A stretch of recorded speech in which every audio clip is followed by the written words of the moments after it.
Hey, what's going on everybody? Thank you for coming by to today's stream. We have something very important that we need to talk to. Please direct your attention to this area right here. Boom.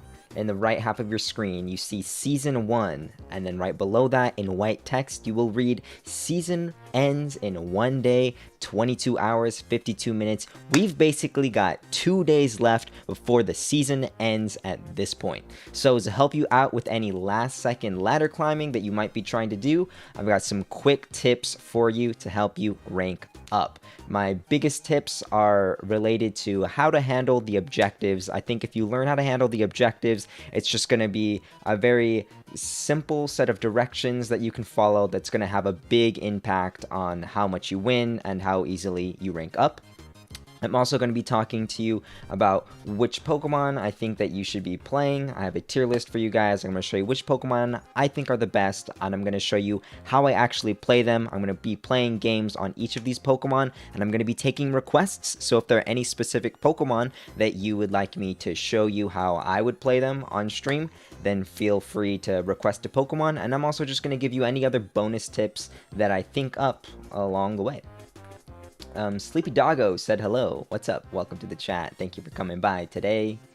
Wow, Zoltar, tomorrow's your birthday? Awesome. Birthday on a Saturday. That's what's up. That's a great day to have your birthday. Saturday, always the best. Friday's nice. Sunday's good. Saturday is the best day for a birthday. Appreciate this birthday, Zoltar. It only happens once every 7 years. This is my first time in your live stream.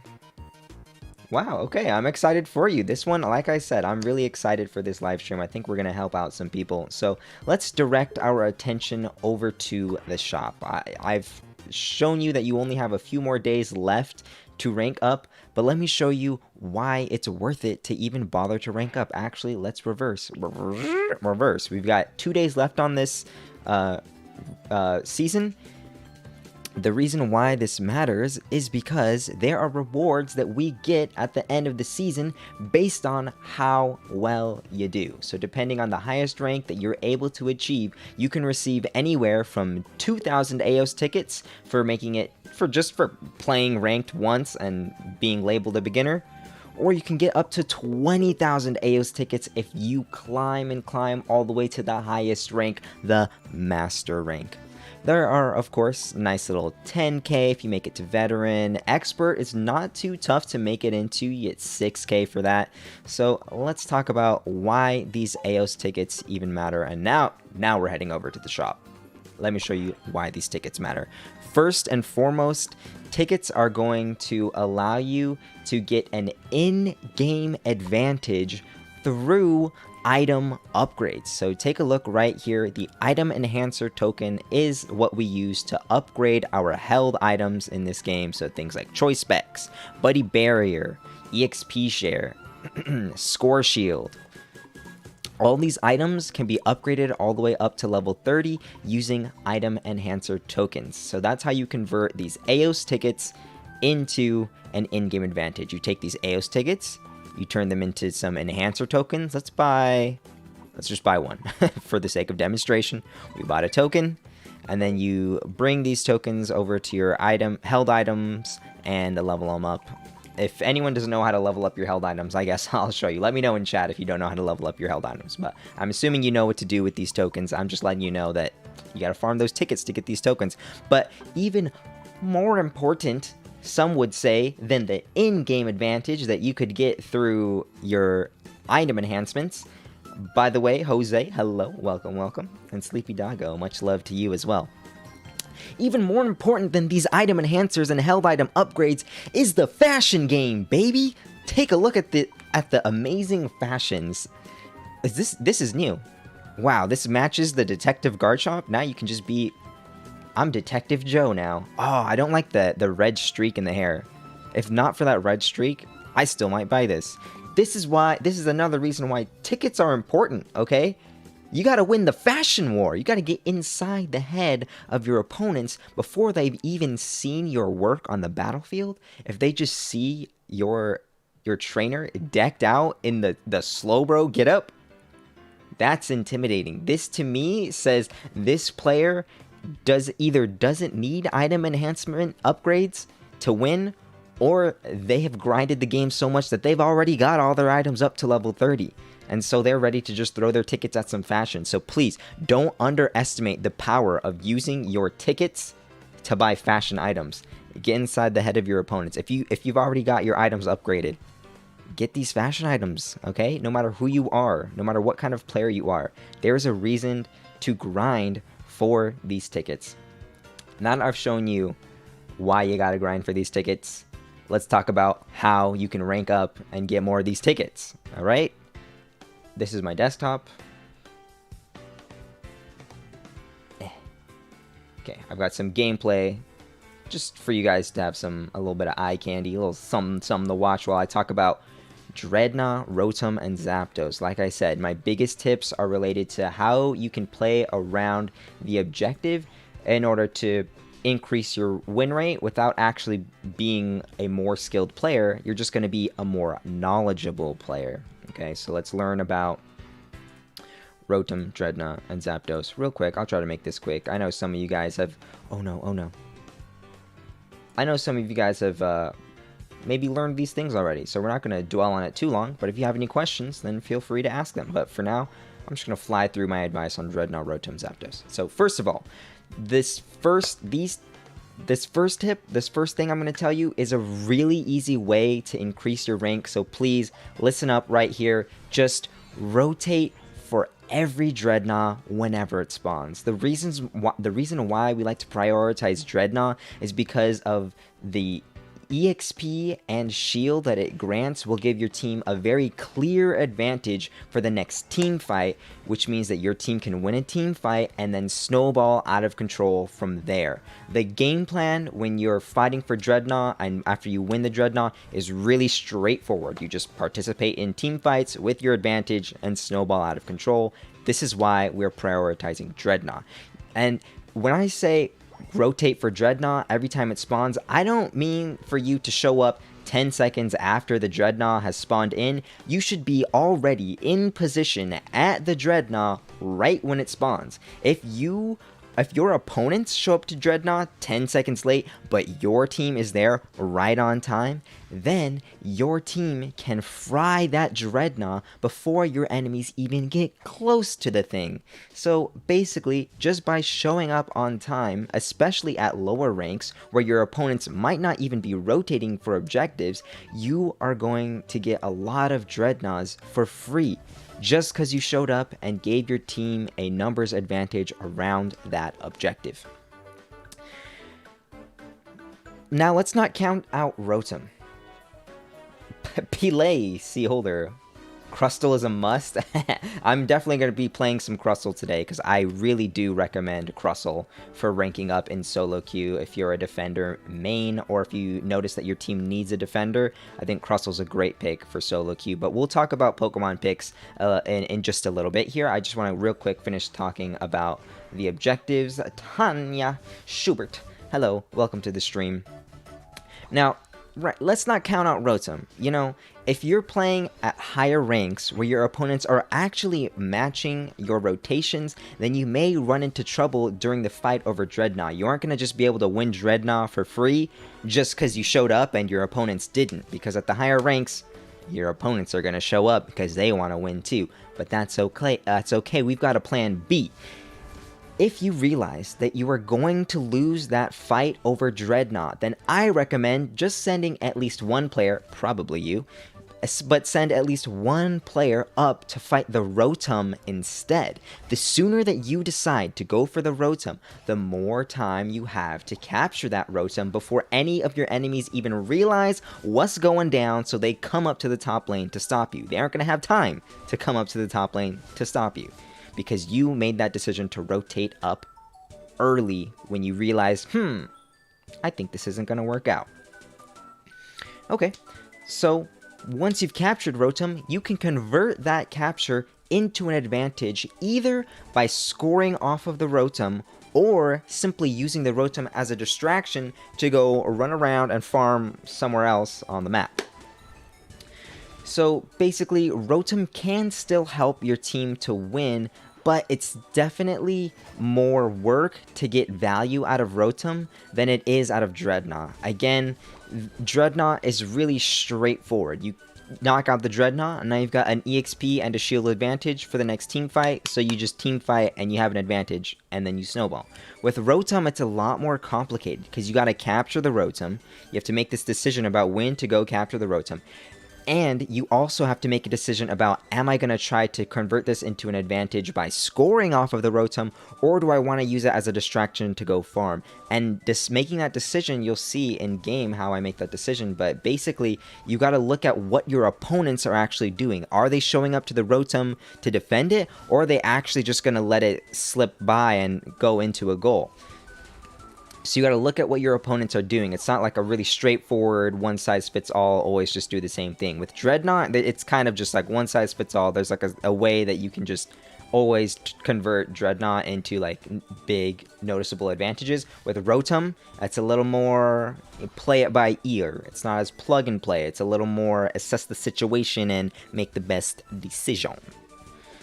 But, you know, Rotom is kind of a backup plan, so of course our backup plan is going to be a little harder to execute on, otherwise that would have been plan A. Rotom is more like plan B. So you'll see how I handle plan B, but now let's talk about plan Z. Let's talk about Zapdos. Now, I can't give you one answer about how to handle every situation when it comes to Zapdos, but I am going to give you a very solid game plan that will give you a chance to win the Zapdos, whether you're ahead or behind. This strategy is just going to be a solid blanket strategy. It's not going to be a magical one-size-fits-all, but it's like the most this size fits as many situations as possible. There are other ways you could play it, but I'm just gonna show you how I think. There's just this one way that I think you could play it. So I'm gonna pause this video and we're gonna go over to the gameplay. Let's bust out Mr. Mime. Go to the practice area. I'm already in a lobby. Are you serious? I gotta leave this lobby to go to the practice area. I just want to open up a practice game so that I can show you the exact positions that I recommend when it comes to playing around the Zapdos. Alright. So the first thing you got to know about Zapdos is that it's really similar to Drednaw. You really just want to be in position at the Zapdos right when it spawns. If you have the position at Zapdos, then you're going to have a much easier time controlling what happens there. Now, Zapdos does get really complicated, so bear with me. I'm going to try to talk about as many different situations as we can. But also remember that maybe you're going to have to ask me some of your own specific questions about specific scenarios if I didn't cover it. Okay, so here's what I want you guys to do when Zapdos spawns. Make sure that you are controlling these three bushes. This one right here, this one right up here, shaped like an L, an upside down L, or this one down here, shaped like a J. You want to control these three bushes, and the reason why, let me just turn off the AI, make sure he doesn't mess things up. Okay. You want to be in these three bushes because it's going to be like setting up a little defense matrix all around the Zapdos. So anytime an opponent tries to enter through this middle choke, you're going to have this someone in this bush scouting it out. If they're trying to enter from above, you got someone in the top L bush. If they're coming in from below, then you got someone on the bottom L bush. Although I call it the J bush because it's shaped like a J. Being in these L bushes also allows you to see their jungle jump pads. So you're going to see every single possible approach as long as you are positioned in these three bushes. Now, sometimes things get awkward and your opponents are like in your jungle. When Zapdos is happening, we're not going to worry too much about that. That's kind of an edge case. I just want to give you my big like main strategy that I try to use as often as possible is to have people in these three bushes, and the reason why we're in here is so that we can see when people approach into the Zapdos pit and we can punish them for for entering the pit. How do you punish them for entering the pit? Well, you want to have a character like Mr. Mime, Crustle, or any defender really, or Mr. Mime. Someone who can wait for them to get in too close, and then boom, you cut them off from their team, you stun them up, and you just are separating the enemies from their team whenever they approach. You jump on them as a team, and if you can trap 2 people and the rest of the team is way back here or something, then these 2 people are stuck in a 2v5, and they can only buddy barrier each other, and these people who got stuck behind cannot really help their 2 teammates who got isolated. So that's how you just like really easily use these positions to just, okay, whereas someone enters the pit, you punish them, they're isolated from the team. Now sometimes people aren't going to enter the pit. They're going to be trying to back cap, they're going to be trying to do all kinds of wild stuff. So what you need to do if that's happening is essentially bait your opponents into entering the pit. And how do we do that? It's gonna be scary, but I need you to hit the Zapdos. I know you're all afraid to hit the Zapdos because it just leads to a coin flip, but we're not actually trying to get the Zapdos anywhere lower than half HP. We just want to hit the Zapdos enough to put our opponents into a panic, so they're like, they're killing Zapdos, I need to rush into the pit. And then boom, that's when we got them, hook, line, and sinker. They're rushing the pit, and then we get to punish them just as we planned. Now, things can get really complicated, and in these games, I'm going to talk about all the different situations that we see while I'm playing, just in my own solo queue games today. You know, I can't give you all the answers right here until we just look at each situation individually, but I am going to give you just a few more general rules for you to follow when Zapdos is up. So, if your opponents are trying to score while your team is in the pit, then just start frying the Zapdos, okay? Just start putting all your DPS into Zapdos, because the amount of time it would take for someone to dunk 50 on an outer goal and then come run over to Zapdos is actually enough time for your team to just knock out the Zapdos. If your whole team is already there on the Zapdos, ready to, in position to fry it, then the moment you see somebody trying to bat cap on you, just start frying the Zapdos. And if they stop their cap, if they interrupt their cap to come stop you, then okay, that's when you stop frying the Zapdos. But if they fully commit to capturing and scoring, then your team should just fry the Zapdos. Because even if the rest of your enemies start rushing in, as long as there's just one guy who's not going to be there, and you know he's not going to be there because he's trying to bat cap 50, then your team is going to have an advantage in that coin flip. So tomorrow we're going to talk more about, you know, mentality and how, you know, if in order to really rank up, you got to understand that sometimes you do got to take some coin flips, but what you can do to make it a little better for yourself is just make it so that you at least have a bit of an advantage. So it's not a true 50-50 coin flip. It's more like 70-30 in your favor. So by frying the Zapdos whenever you see someone trying to bat cap, or if you just see somebody doing some kind of nonsense not inside the pit, your team can just fry the Zapdos. You're gonna be done frying the Zapdos before they ever show up. So if it does become a coin flip, and let's just say there are 3 other enemies who you didn't know about and they were ready to just jump in, even if all 3 of them jump in, if you have all 5 in here, you're going to have an advantage on that coin flip. It's going to be more like 70-30 in your favor. Now, on the flip side, you could, if you wanted to, be the one to do a little sneaky bat cap.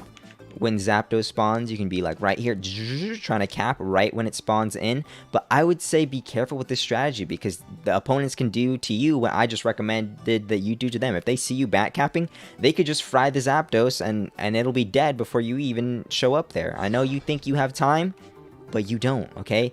It takes, I think, 12 seconds to get from an outer ring to Zapdos, and it takes 5 seconds just to cap. So that's over 15 seconds. It should take about 15 to 10 seconds for a team to fry the Zapdos. So I'm telling you guys, there's enough time for your enemies to fry the Zapdos before you get there. And if you're on this ring, all the way even deeper in here, don't get me started. This is going to be like maybe a 15 to 18 second journey to the Zapdos, plus the 5 seconds just to cap a 50. Be careful when you try to bat cap, alright? Be careful when you try to bat cap while Zapdos is up. You should only do this kind of bat cap thing if your team wants to get a lead or secure a lead, and your team, and you know your team is in the pit in some good positions, so that if the enemies do decide to go start knocking out Zapdos while you're doing your little Batcap mission, then your team can come out the bushes and put a stop to it. So just make sure that you only go for these Batcaps if you see that your team is able to cover you. If your team isn't able to cover you in the pit, and you gotta be careful, because you might just end up giving up the Zapdos, and you were just for what? So you could score your little 50 points. If you're giving up, you could be giving up 500 points by letting the Zapdos die, just so you could cap 100. Not worth the risk, at least. If you have allies who are able to cover you, then okay, it actually is worth the risk, because the risk isn't as huge, because your allies will most likely be able to delay them. They might not be able to fully stop them, but they should be able to delay them enough that you can just jump in, make it in time to contest the Zapdos, and at least have a chance at rolling on that 50-50. And things get really complicated around Zapdos.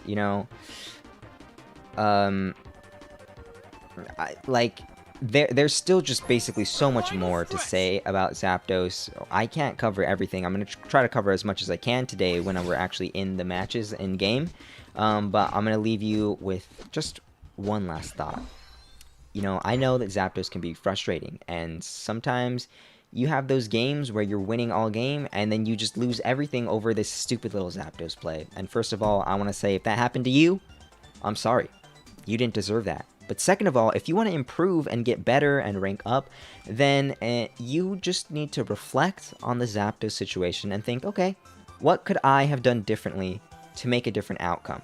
I know it sucks when you just lose over one little play, but that's how this game is, okay? Zapdos exists.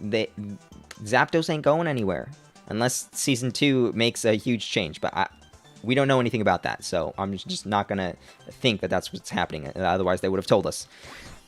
So as far as we know, Zapdos ain't going anywhere, so you just got to learn from what happened. I know it sucks, like, maybe you felt like you were doing the right thing, you were Blastoise, and you just did a big, juicy Unite move right here on, like, 5 people, and maybe you think, like, I don't know how that was... how could we lose after I got such a great Unite move? Well, consider reflecting on that and say, was my team actually in position to help me after I united 5 people? If they were in position to help you, then you probably won. But if you lost after uniting 5 people with Blastoise, it's probably because your allies weren't ready to follow up and capitalize with you. So just, think about these things. Even if you think that you made the right plays, try to think about, what went wrong. Because if you didn't win, there's a reason for it. And maybe the reason isn't you, but try to think about, maybe it was you. Try to figure out what you could have done. Because that's the only thing that you can change, is what you did. Gucci Man. IDK, I feel like you gotta stick with the team for the Zapdos fight. Yeah, I agree. I think backcapping is just like a weird little strategy that you can do to kind of shift who has the lead, and that can kind of have an effect on how Zapdos gets played, and maybe it's going to be a good play for you, but only if you have coordination with your team. If you don't see that your team is going to cover your backcap, then you just shouldn't backcap. You should just stick with the team. Try to corral your team into the Zapdos pit, because you'll win the games just by being with your team while Zapdos is up in the Zapdos area. AD Production, hello from Kerala. I've never heard of Kerala. Is that a city? Is that a country? Kerala. It's a state on the coast of southwest India. Hello from Kerala. Thank you for tuning in. Hopefully you find today's stream helpful to you. We've got 2 days left to grind out some rank in Pokemon Unite, so don't squander this last chance that we have. I do want to show that gameplay again, just so we have something running in the background, but I am going to answer any questions in chat. I just want to roll some gameplay in the background. Let's see, did we miss anything that I wanted to talk about?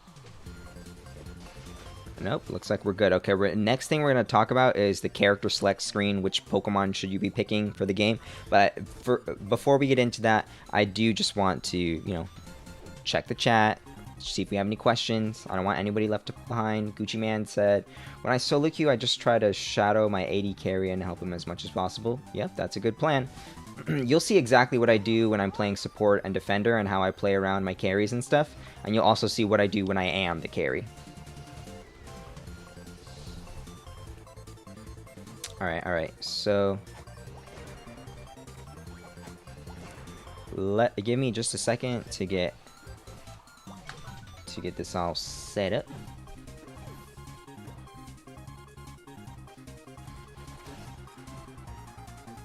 Oh, sorry. I'm changing my display settings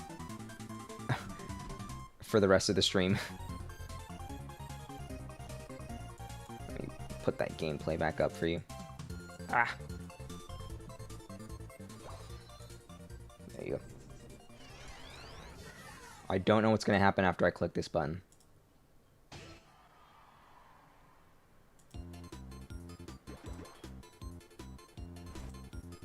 Alright, black screen, that's what happened. Okay.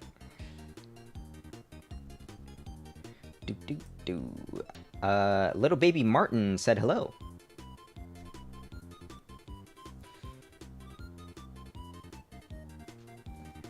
Stats. Yes, was I talking about stats just now? I don't think I talked about stats. We can talk about stats if you want, though. I'll pull up some Unite DB. We'll talk about stats all day on these Pokemon. But for now, I just want to talk about these Pokemon right here on this list. Chat is kind of covering them. Let me see if I can... There we go. Got it on top of the chat now.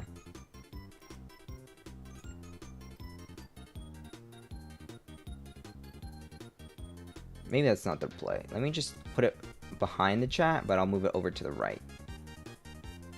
That way chat doesn't cover it. Okay. So what I want to talk about is how you can win more games just by playing powerful Pokemon. Now, I know that's not really something that some of you might want to hear. You might not really want me to tell you, like, hey, just play an OP Pokemon to win. Wait, is my stream still up? Okay, YouTube is telling me that the stream is having hiccups, but it looks fine to me, so we're going to keep it rolling. Okay. So I know that some of you might not really want me to tell you just play OP Pokemon to win, but let me just hear me out, okay? You don't have to play OP Pokemon, but let me just tell you why it's a good thing. You probably already realized this, but let me just put it plainly for you, and maybe it'll change your mind. At least, maybe you'll play some OP Pokemon just for the next 2 days to rank up. So basically, you can rank up using any Pokemon you want, but what you need to understand is that when you're playing Garchomp in the jungle, and the enemies have a Cinderace, or a Greninja, or any other more meta jungler in their jungle, then you're fighting an uphill battle. You're basically giving yourself a disadvantage against the enemy team. Now, you can overcome this disadvantage and still win with Garchomp. There are techniques that you can use. Garchomp is really good at knocking out objectives really quickly. Rotom, Drednaw, Zapdos, Garchomp can actually shred through them really quickly. So, like, you can leverage Garchomp to, like, make advantages for yourself. But in general, playing Garchomp or any of these other lower tier Pokemon is just going to be a struggle. It's going to make it harder for you to win. And if you are, if you're trying to rank up right now, we got 2 days left in the season, you might want to consider the fact that there just isn't really time for you to, like, rank up to master using Machamp. So I recommend just playing one of these OP Pokemon in the top 5 layers of this list. We got Menace to Society, Physical Range Attacker, Special Attacker, Supports Defenders, Physical Melee Attackers. Any of the Pokemon in those tiers are to me, top tier Pokemon for playing solo queue. Now, right below that, we've got a bunch of Pokemon that are almost as good as the top tiers for solo queue, but not quite as good. I'm still going to be playing some games today on, like, maybe Snorlax, Pikachu, Ninetales. I'll play Wigglytuff or Blissey today. Gengar will play if someone requests it. Cramorant 2 will play if we get a request for that one. You know, these Pokemon can definitely still win. It's the bottom Pokemon, the one that are hard to win with, where you're really giving yourself a disadvantage. And if you play Pokemon in the top 5 tiers here, then these are the Pokemon that are just going to give you the best chances to win. You're not giving yourself a disadvantage, you're giving yourself an advantage by playing these very powerful and meta Pokemon. I already have a tier list video out from a couple weeks ago explaining why each of these Pokemon is so powerful, so if you want to get more details on why they're so strong, then check out my tier list video. Yes, stats. Oh, these are the stats you're talking about? Alright, yes, my tier list. Okay, so these Pokemon are the ones that are powerful and that are going to help you have a better win rate just because you pick these Pokemon over some other Pokemon. And now whenever you're playing one of these top tiers like Sylveon and your opponent is playing a lesser tier Pokemon like Pikachu or Cramorant, you're going to have a small advantage on them. One thing I want to bring up is that, how should I put this? When you're at higher ranks, I recommend trying to make sure that your team has a good team composition. If your team is lacking a defender or a support, then I recommend picking out a defender or support from my list here, one of the upper tier Pokemon, or at least one of those like almost as good as top tier selections. Only if you're in the higher ranks, like Veteran or above, Ultra or above, because at those ranks, your allies are going to know what's going on. You know, if you've got a physical ranged attacker carry and you're supporting behind them, you're going to be able to help them out to win because they're going to know to rotate for Drednaw. They're going to know when to go for Rotom. They're going to know when to farm. They're going to know to fight for Zapdos. So it makes sense to support that guy. But when you're in the lower ranks, when you're in beginner or great tier or even still an expert tier, I would say, don't worry about team composition. If your team doesn't have a support or a defender, then don't force yourself to play a support or a defender just to make a good team comp, because your allies don't know what they're doing anyway, most likely. So there's no point in trying to enable them by having a good team comp for them. It's pointless. Whoa. Little baby Martian, I'm sorry that Nightbot just did that right now. I don't know what you said.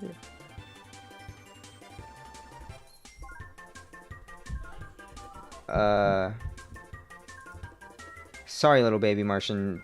Just avoid using all caps. I'm gonna change the rules on Nightbot so that they aren't so strict on us. Give me a second. I'll change the rules on Nightbot. I see that they're being really strict on you. They shouldn't really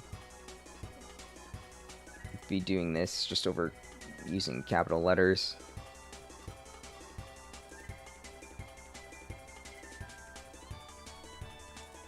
One moment.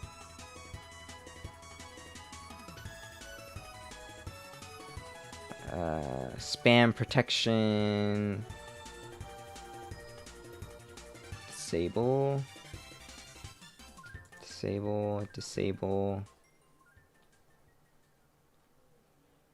Okay. You still can't send links. But other than that, I disabled all that. Sorry, Nightbot is really strict. Playing solo rank in Ultra is pain. Really? I think in Ultra it's not that bad, but okay. Is the stream still live? We got another hiccup? No, it looks like we're good. Okay. So at the lower ranks, don't bother playing a support just to help your team have a good team composition, because trust me, your allies don't know what they're doing anyway, so don't bother enabling them. Just play a damage character yourself. Play one of a menace to society or a ranged physical attacker, or just one of the special attackers or a physical melee attacker. Play a damage role, basically, is what I'm saying, because that's how you're going to have the most control over like when these objectives get fought over. You know, you are going to lack a defender or support if you do that, and that might like not really be great, but at these lower ranks, don't worry about it. Just enable yourself.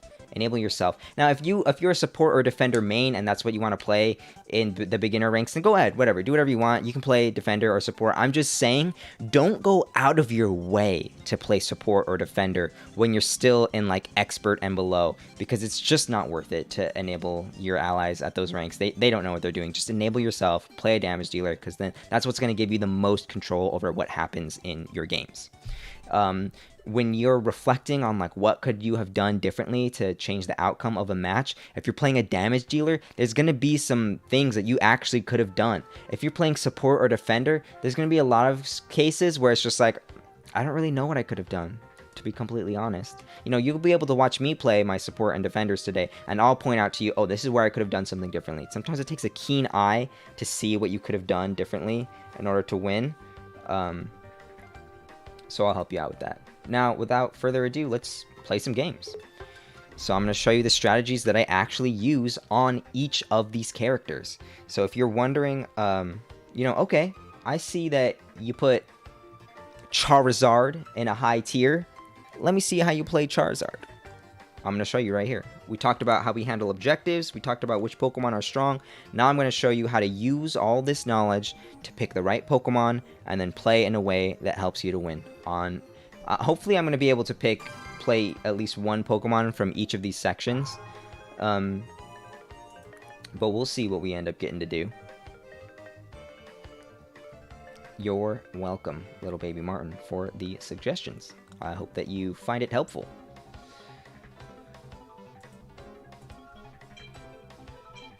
Okay, I'm gonna pop out my chat. There we go. Pop out chat. We have the technology.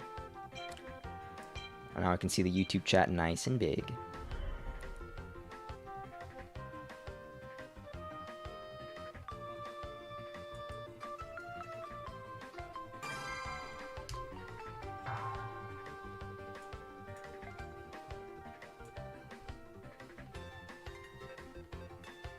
We're listening to Kirby music today, as I'm sure you've noticed.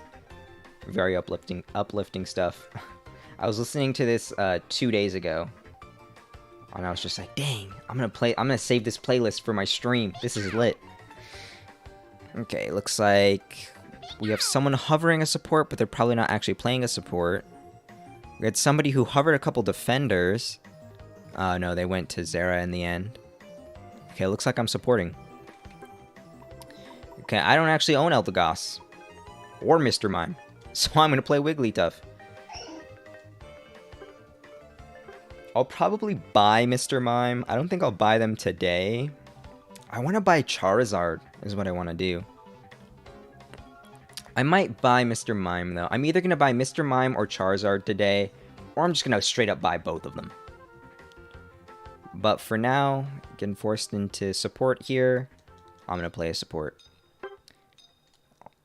Okay, so we got 2 people who called the jungle.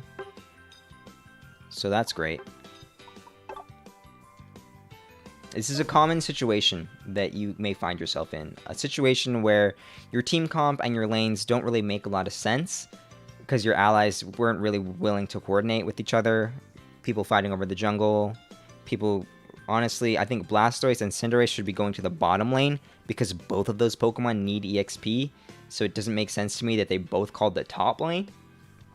Maybe their plan is to score a lot. Honestly, I don't think that's a good idea. But here's how I'm going to handle it. I'm going to try to run top to try to get one of them to go bottom instead. And if neither of them goes bottom, then I will go bottom. No, okay.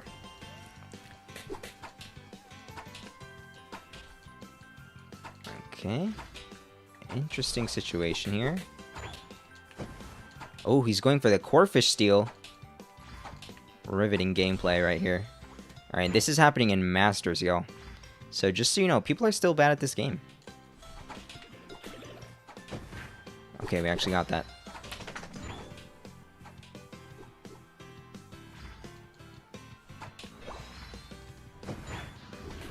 Oh no, we weren't able to score. Alright, we're out, we're out.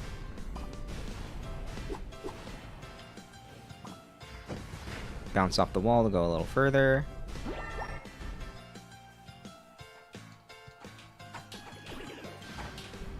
Oh, I think I got that. No, I didn't get that.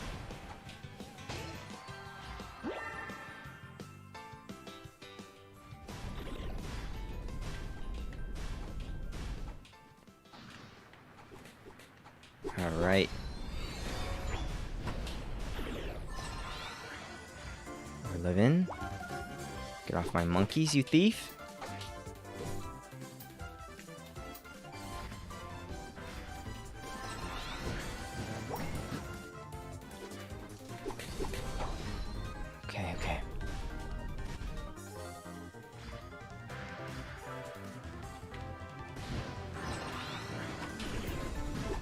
No. I'm dead, I'm dead, I'm dead. Okay, I shouldn't have gone for that. That was a bad play. Wow, beautiful. I once met a supporter that jungle in low rank. Yeah, well, I mean, apparently people be fighting over jungle even in high ranks, so I can only imagine what happens at the lower ranks. Okay, definitely an awkward start here, but, you know, this is how it goes in solo queue. I'm just showing you the raw truth. Sometimes your allies are going to leave. You can play support, but your allies will just throw, even in the higher ranks. So we'll take that into account while picking out our strategy for future games. I'm going to stop filling. So filling, I would consider it a fill situation when you just wait for all your allies to pick their Pokemon, and then you just play whatever the team didn't pick. To me, that's what filling is. I'm going to try to avoid filling because apparently, I guess a lot of people are logged on this weekend to kind of like rank up while it's still possible to do so. Before the season ends, so maybe there's just a lot of people who don't know what's going on, so we can react to that by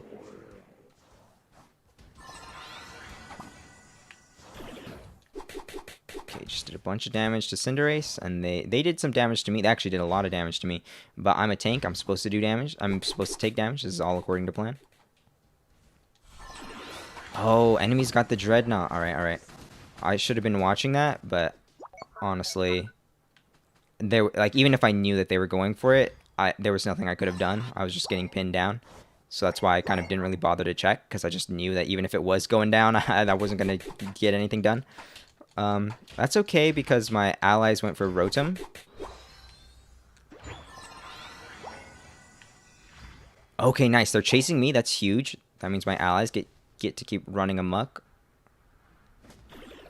Ooh, that sucks for Crustle. When you're in a Crustle versus Wigglytuff matchup, make sure that you always hit the Wigglytuff once with an auto attack if you're the Crustle, because you want to proc the Charm so that the Charm doesn't proc in the middle of your X Scissor attack.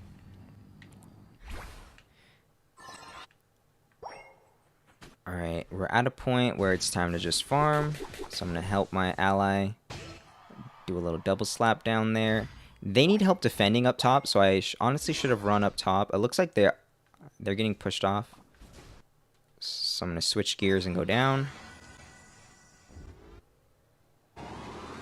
Very interesting.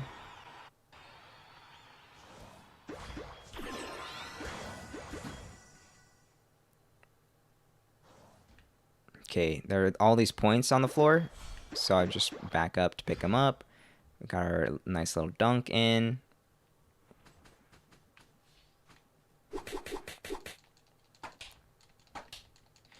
Whew, okay.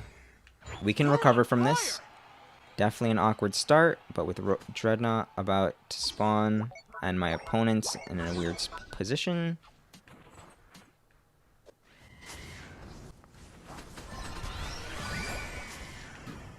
Nice, I think. Nice. Okay, I should not be scoring here. I should be trying to kill Drednaw.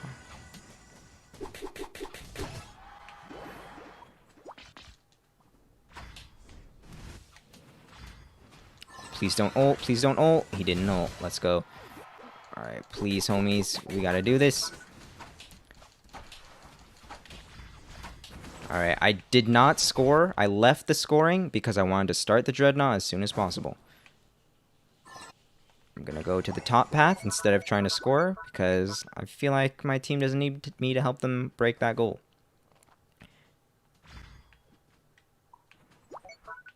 Okay, so my enemies did end up rotating for this, so that's good on them.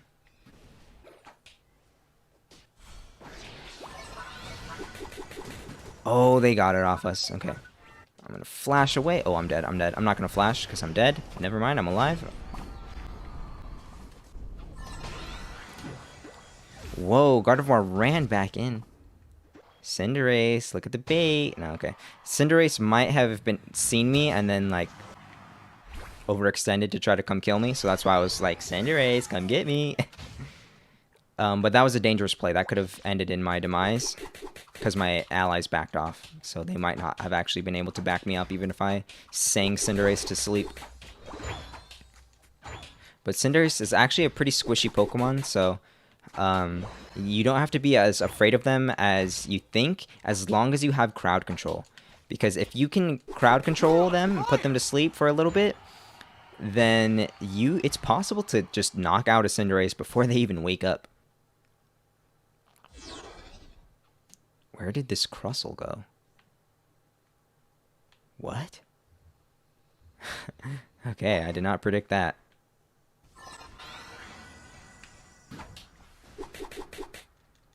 Oh, nice surf. If you had hit the surf, if you had hit that surf, that would have been great. Okay, okay. What a goal! Do they have red buff or something? Why am I so slow?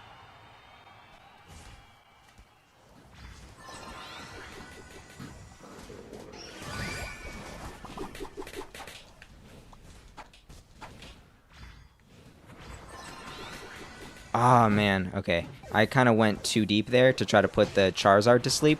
I should have recognized that I was going to die there. Alright, Blastoise ult was a little useless. You're on fire! But, okay. I could have been more cognizant. I should have been more cognizant of the timing of this situation. And now Zapdos is spawned.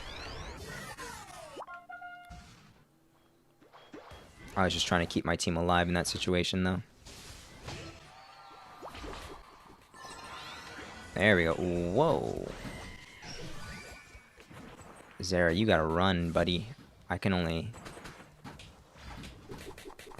protect you so much. You're gonna X attack. You're gonna X attack. No. I should have juked the X attack or something. Okay, my whole team dying here. That's actually really bad for us. Okay, Zera about to respawn, though. That's huge for us. Cinderace, Blastoise, Zera should be enough to hold it, even if Greninja dies, which Greninja didn't die. So now we're all 5 up. Okay, we recovered. I'm 80% to my ultimate. Ooh, Gardevoir just wasted ult. That's huge.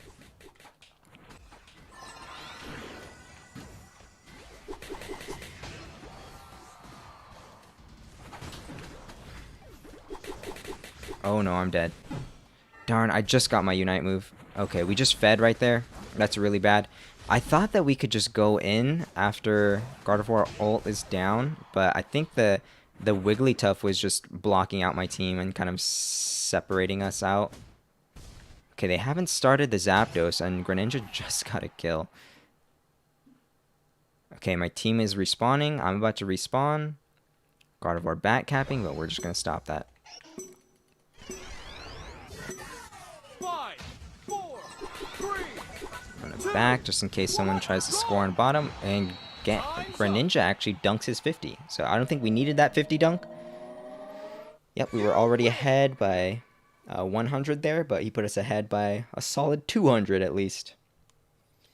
Okay, that was awkward. That was very awkward. Did you guys see that? That was super hard to handle.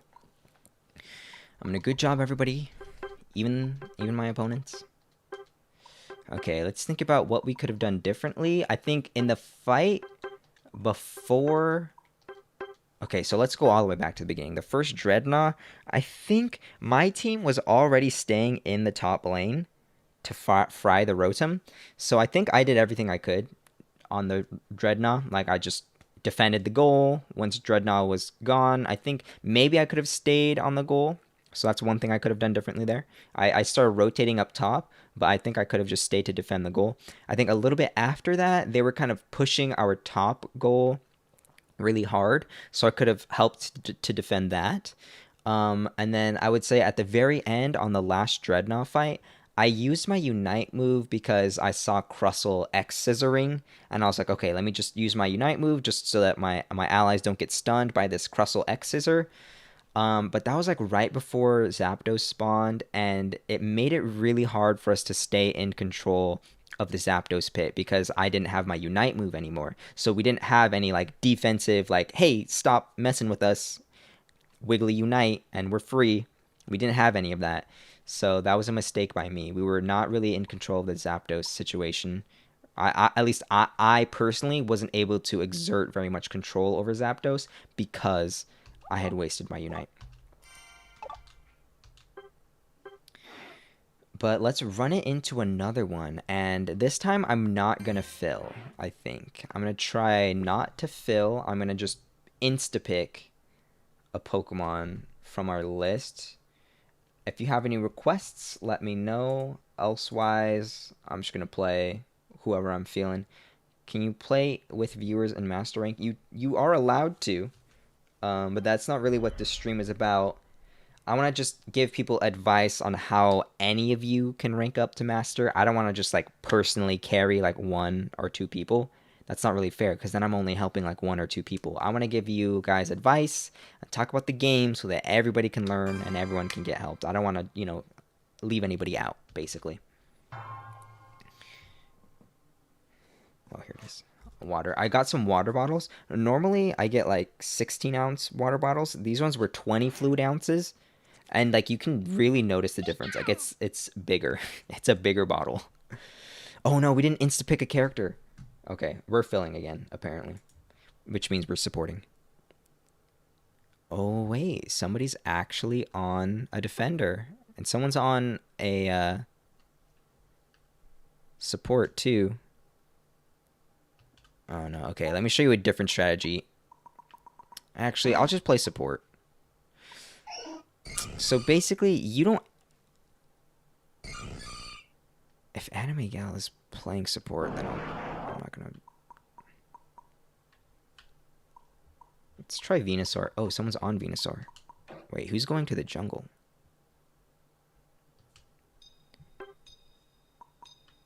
Oh, God.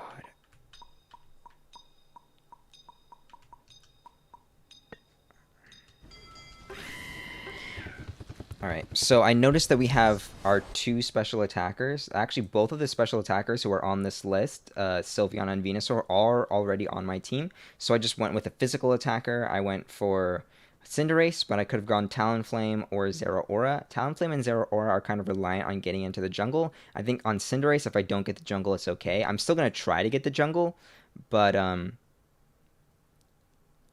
if I end up in the lane because Sylveon wants to jungle, then I'll just lane. But I do think I am going to get the jungle because I'm right in the front here. So there's no real way for Sylveon to kind of beat me to it at all.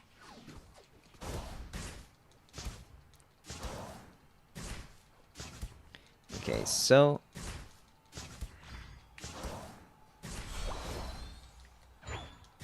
I'm doing this jungle path where I go for the Corphish first because I know that if I do this, I'm going to end up... My last jungle camp that I finish is going to be that Corphish down there. And by making sure that my last Corphish that I do in the jungle is that bottom one, it's going to make it so that... Oh, shoot. I kicked over the wall. I was hoping to not actually go over the wall. By doing this, it's making it so that I'm guaranteed to finish on the bottom lane. And the bottom lane is really important because the Drednaw is really important.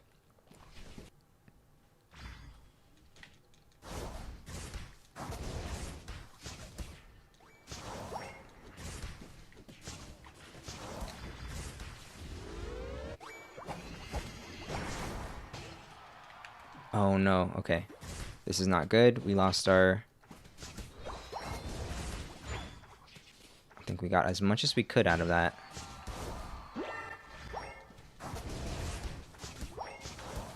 Okay, they're fighting us on our goal, so we're going to push out.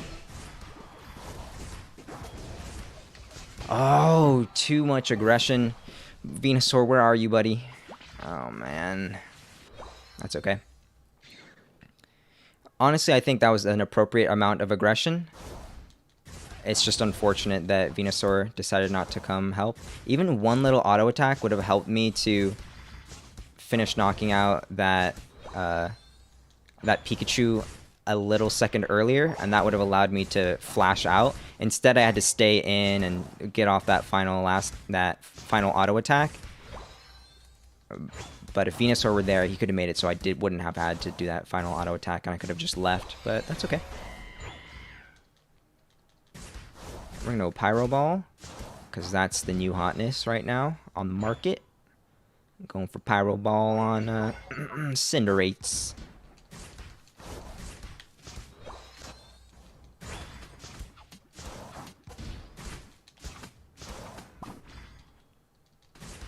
Oh, super duper close. I should have waited for Pyro Ball, though. We're not getting that. We are not getting that. That's okay. So this is bad because Snorlax rotated up for no reason because he wasn't paying enough attention to actually get there on time. So instead, he was just up here when the bees were alive, and we didn't get any bees, and he didn't help us finish up that kill. So that sucks. Should not have turned around.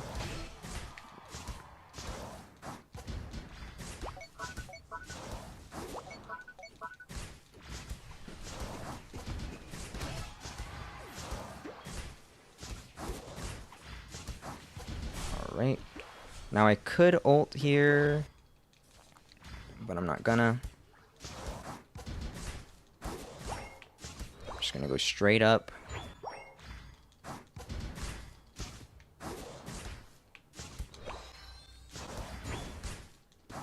I'm honestly letting my teammate down by taking all this time to farm.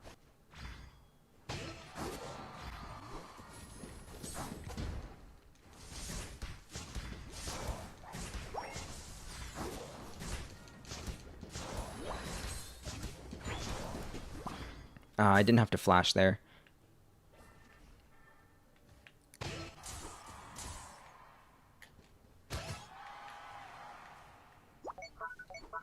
Oh, too slow on it.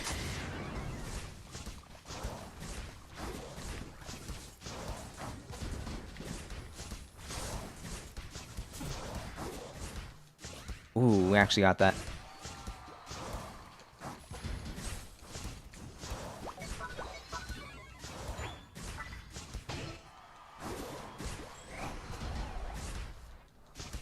Alright. I just realized what Snorlax was doing that whole time.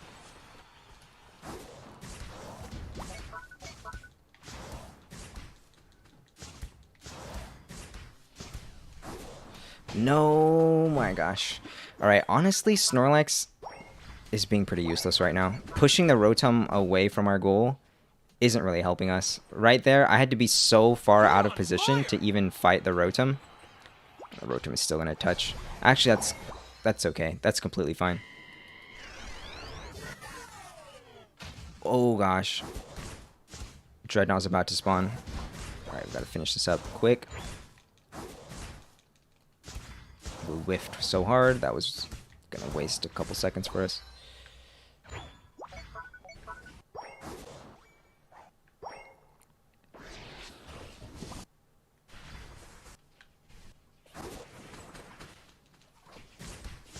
No, we didn't get it. Holy crap, I just took infinite damage. That sucks. Okay. I think it just sucks that I had not noticed how quickly Drednaw was about to spawn. It's too late by the time I started rotating. So that's one thing we'll make note of. Something we could have done better. It's paying attention to when things are going to spawn. My team not paying attention to when things are going to spawn.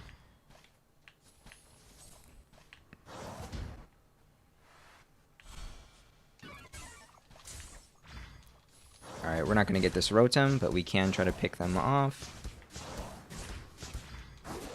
How?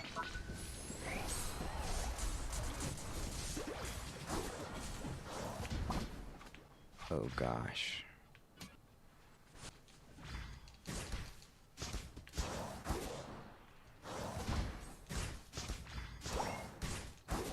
Yeah, they're breaking that ring.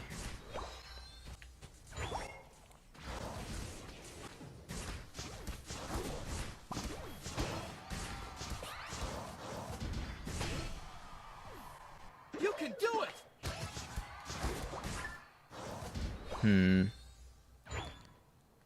Drednaw is gonna spawn. We'll have 20 seconds to knock it out before Zapdos spawns and kind of makes it disappear.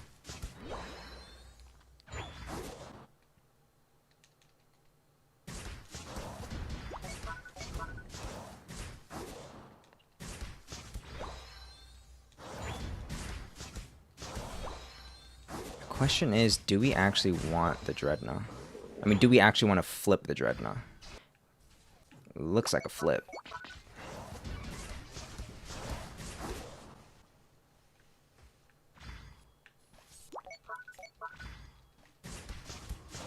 Shoot, that's bad. He's gonna telekinesis me. He didn't telekinesis me. The final stretch. You're in trouble. Oh, I'm dead to that? Okay.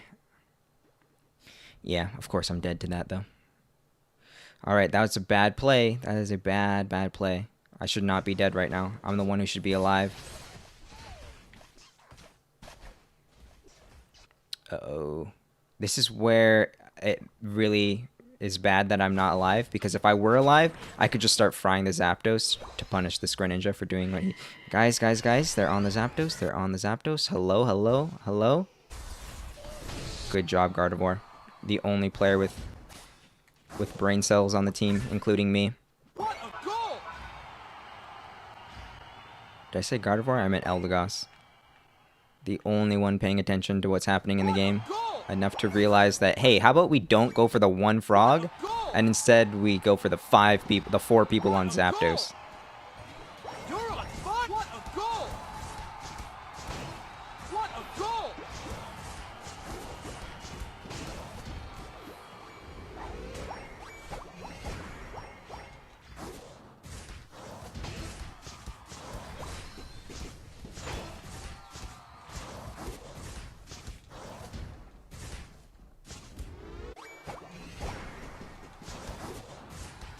Alright, well, my enemies are all down.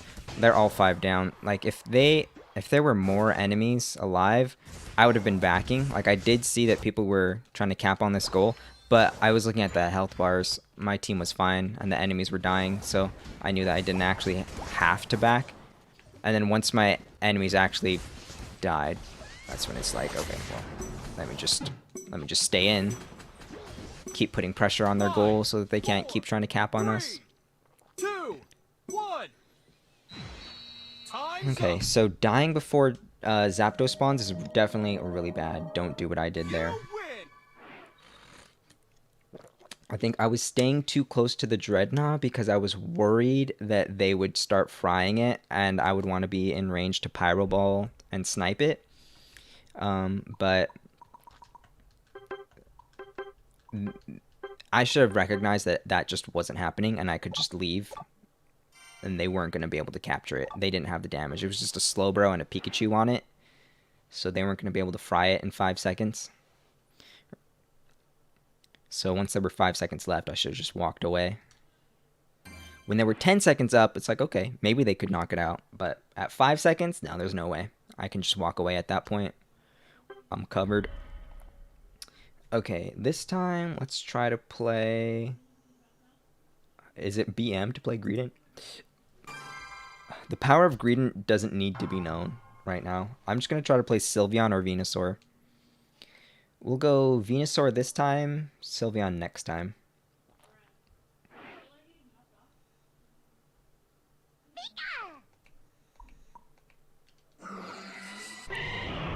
Going all the way to the check mark, fully select it, and I'll call bottom lane so that someone else can jungle. Yeah, there we go. I jungled last game, so it's asking too much to jungle again. Her name is Mariah Carey, though. Kigo.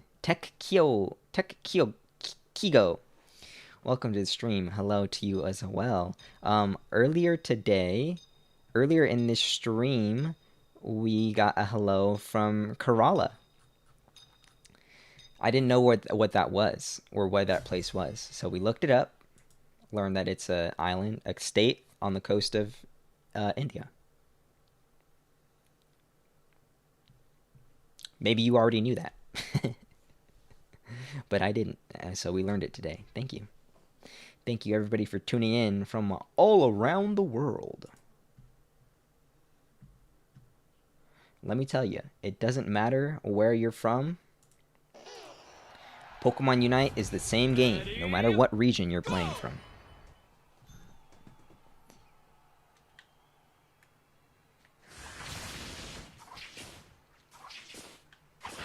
Okay, this is an EAXP share.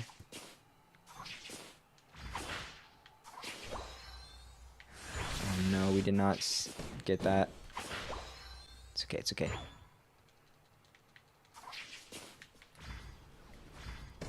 We got it with the seed bomb. Let's go.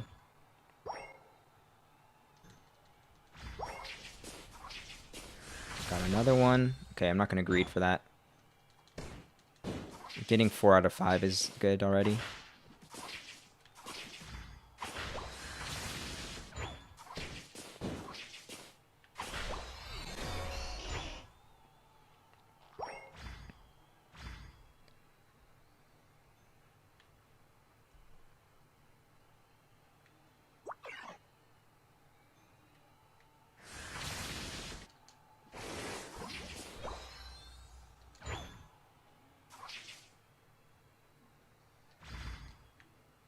Oh, that didn't...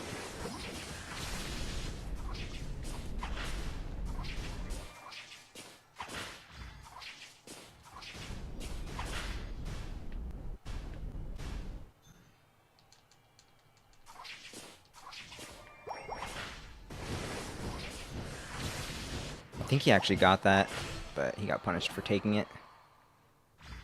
No idea where Pikachu is. Or, who was the lane partner? Eldegoss or something? No idea where that guy went. No, was it Sylveon this whole time? Oh, I thought I would be able to steal that with the burst from my Giga Drain.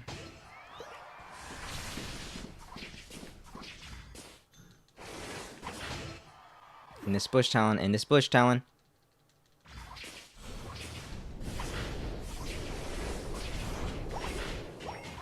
Okay, I made sure not to use Razor Leaf because I was close to leveling up and getting Petal Dance.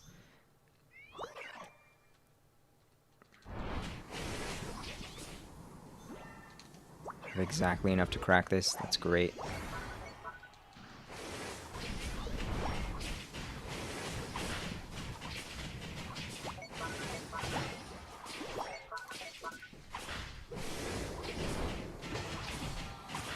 Okay, Venusaur kind of strong, kind of a strong Pokemon. So Petal Dance will reduce the cooldown of Giga Drain anytime it hits an enemy, but it has to be a human enemy. It can't be a wild Pokemon, otherwise it won't actually reduce the cooldown when Petal Dance hits. Furthermore, whenever Giga Drain hits anything, it will give you a little bit of a damage reduction, so you can kind of you're actually very capable of coming out on top when you're disadvantaged in terms of numbers. This was too great of a disadvantage. This was 2 versus 5, so that's just too much for little Venusaur to carry. Man, Cinderace and Talonflame managed to show up late and neither of them even hit the Drednaw. I don't think either of them even attempted to try to steal that Drednaw. That really sucks. But my opponents did what they had to do. They recognized that they had 2 competent enemies in the bottom lane. Me and this Blissey actually know what we're doing. So they came to try to prevent us from having a little party down there. So good job by them. We're going to ult here. Talonflame just pushed them out of my Petal Dance.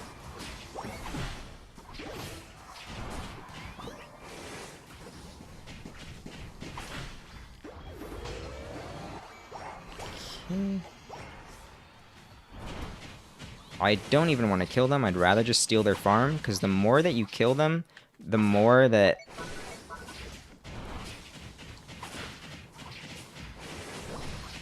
you kill people, actually the more that your respawn timer goes up and up and up. So it's actually kind of a bad idea to like spam kill people.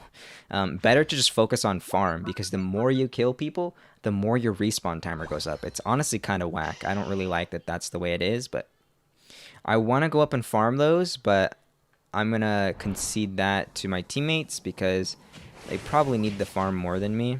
You're on fire. Yeah, I've been getting lots of kills, so I don't need that farm super badly. Oh.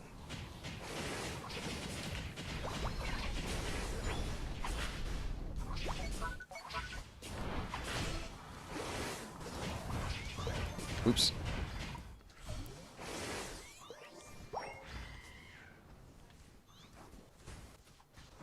Okay, that's good for us.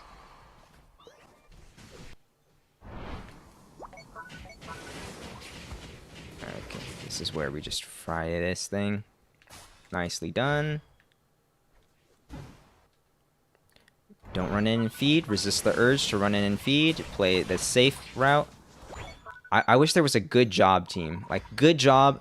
It takes so much restraint not to just rush that goal down there.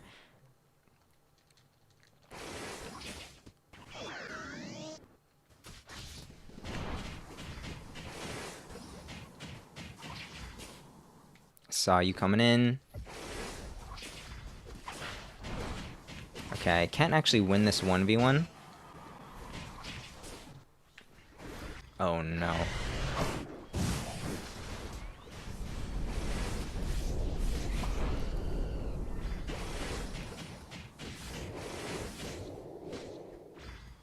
Oh my gosh, we're alive.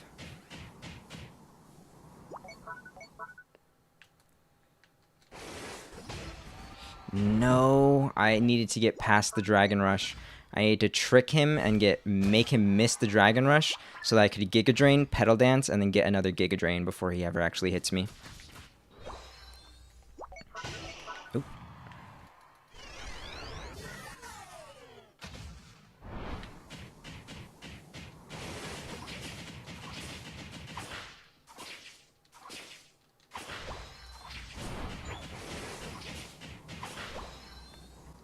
Good job, Tech Kigo, by the way, on being master. Very well done.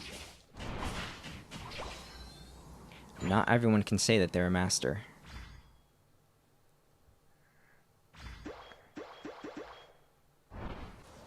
But you can.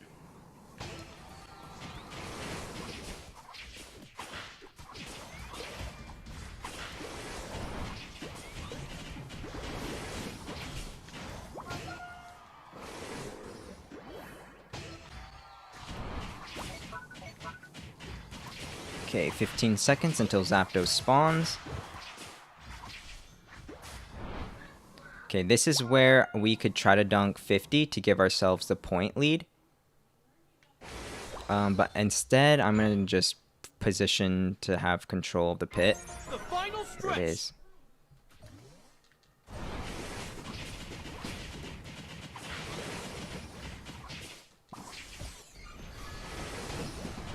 The enemy Zera down, that's huge.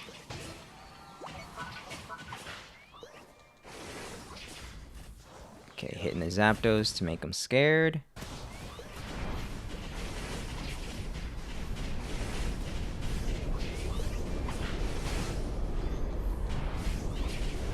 No, we didn't have enough healing. Blastoise! Okay, you were dead. Okay, I was like, brother man, you are throwing. But he was pretty much dead. I mean, I wish that he would have just been backing and getting health and then jumping back into the pit.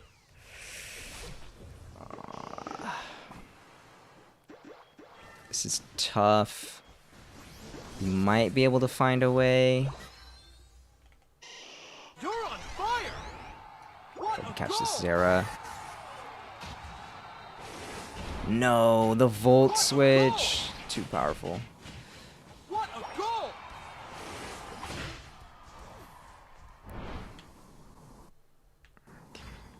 Wait, there were points all over the floor here. What a goal.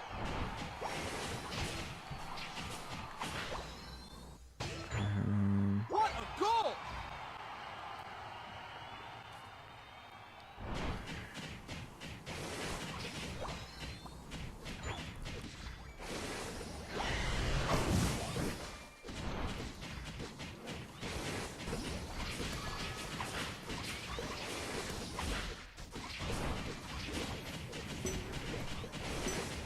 I can't score. They're all over it. 5, 4, Dang. 3, We were so close. 2, We were so 1. close. We definitely should Time's up. not have lost that fight. So I'm not really too sure about that. I'm not really too sure how we lost because we were in position. We got the first kill on Zera. I think it. Yeah, I would have to be able to like rewatch the fight to see what went wrong. All I saw was that like we knocked out the Drednaw. I mean, we knocked out the Zera Aura. And so it should have just been a done deal from there. And then at the end, I saw Blastoise bat capping. That's why I didn't good job them. So Blastoise bat capping there is definitely a throw. They should have just been backing and then jumping back into the pit. As you saw, they wasted like probably 15 seconds walking to the bat cap, 5 seconds completing the bat cap. So they wasted like 20 seconds, and they were so close to making it back to the pit in time to at least try to steal it. But instead, they're just not even able to steal it because they wasted all their time bat capping, which was just a terrible play.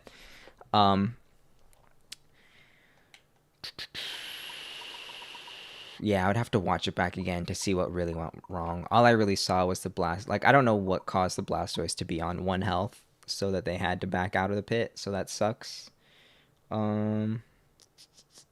Yeah, we played really well there, though. I think, honestly, I hate to say this because, you know, I want to encourage you guys to, you know, reflect on what you could have done differently.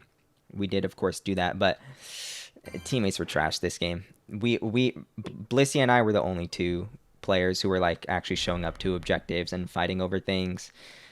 Like, we managed to crush the bottom lane, but we couldn't actually we even broke the bottom ring, bottom enemy goal, too, and we still lost the Drednaw because the enemy team actually rotated down to the Drednaw and fought us 5 versus 2. And then it's just me and Blissey down there wondering why our team is so useless. No one pinging the Discord for the stream. Oh, I guess I could have done that, Thor. I just didn't. Hello, Sanju. Welcome to the stream. I'm probably not gonna... It's already too late to ping it, so I'm not gonna bother. But yeah, thanks for letting me know, Thor. I actually did forget about that. I'll just ping to when I'm done with the stream because it was a YouTube live stream, so at least you can watch the replay. So I'll just ping people so they can check out the replay. Hey Sanju, we have a bunch of viewers from India today. Hello, welcome. We had someone from Kerala, and then 2 other people who just said they were from India. They didn't say where exactly. Can I join? Unfortunately, I am trying to just demonstrate how people can rank up. I gotta pick Sylveon. I am just trying to show people how to rank up by using strategies and knowledge. So I don't really want to just... It doesn't really feel fair. If I play with one person, then I'm giving all my attention to and helping one person rank up. And that's not really what this stream is about.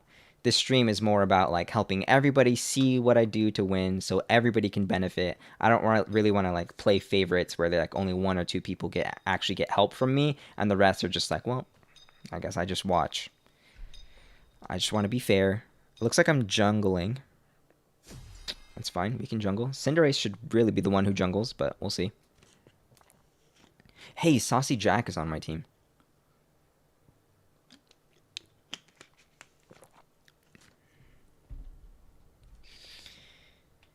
Okay, so it looks like I'm jungle this round.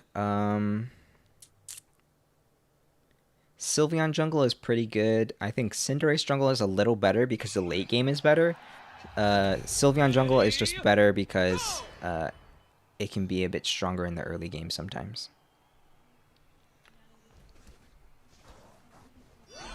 Oh no, I missed 2 swift shots because I tried to fire them off too early. Big mistake.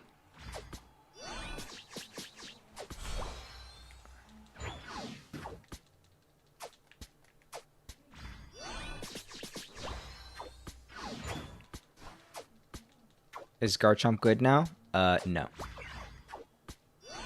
They're better. Always getting better. They're always buffing this guy, making him a little better. Far from good, though.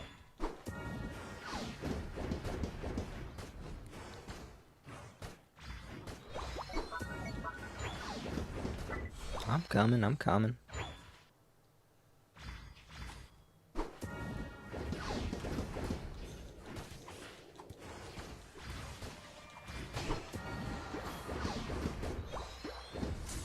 Ouch.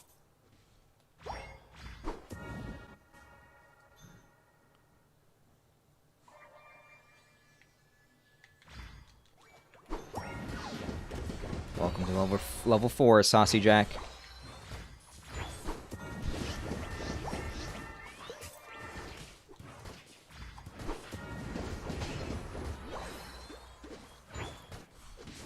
I should not really be pushing this.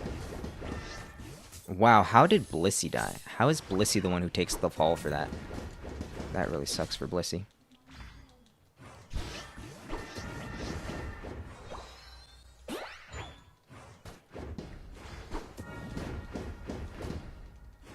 Yo, may I ask what advice I must take before the season ends?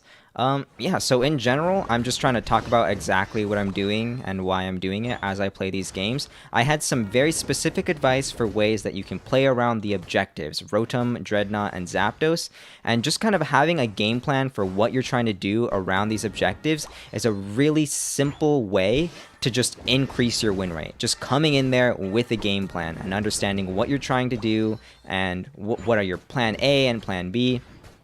So I went into detail on all that stuff at the beginning of the stream. So I recommend that you know, after you can watch me play this game, hang out, you know, maybe request a Pokemon that you want to see me play. And if you ever feel like scrolling back, I would really recommend taking the time to go back to the beginning of this VOD to see all that I had to say on how to play around the objectives.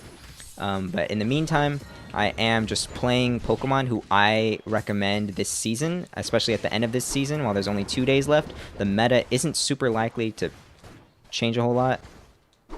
So I'm showing you which Pokemon are very strong right now at this point so that you can try to get those last minute rank ups this season. Text? What the heck? Are you a bot?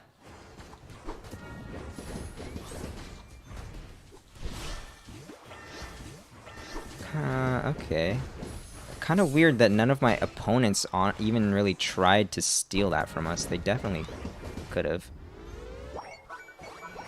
Okay, looks like my opponents got top lane all figured out. Good for them. Yeah, no problem, Fig. Thanks for coming by to the stream today. I hope that you learned something useful for yourself here. Are you trying to do any last-minute ranking up? Or are you just curious? You just saw a Pokemon Unite live stream, decided to check it out? Or are you actually here because, like, ooh, I wanna rank up before the season ends? Because there are a lot of rewards that you get for ranking up. You can get like 5,000 extra aeos tickets just for ranking up to the next rank. You earn anywhere from 2,000 to 20,000 aeos tickets, depending on how high of a rank you're able to achieve this season.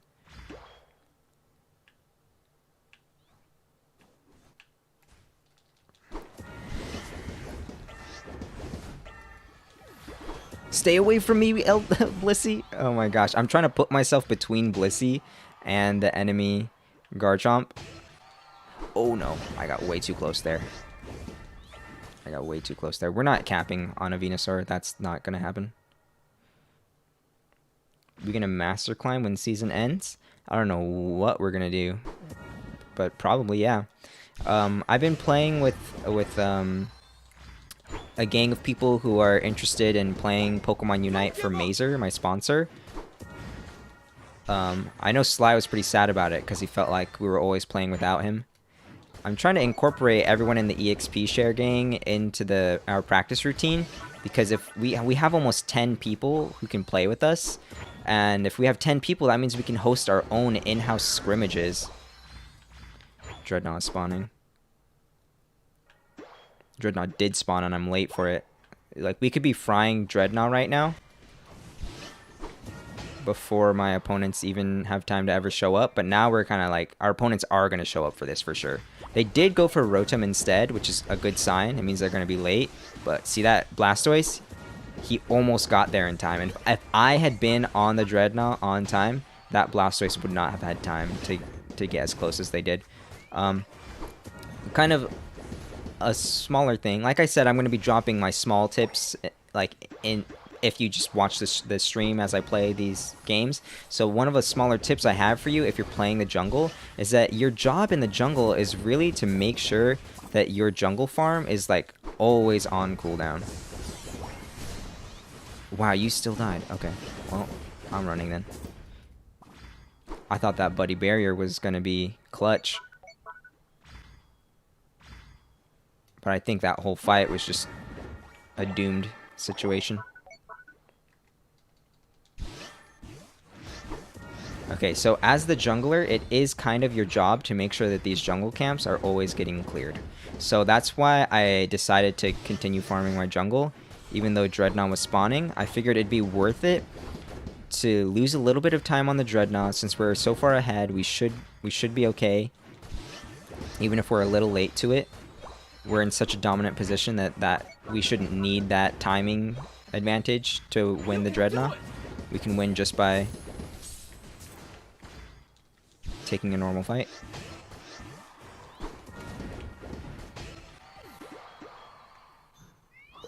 What is our plan here?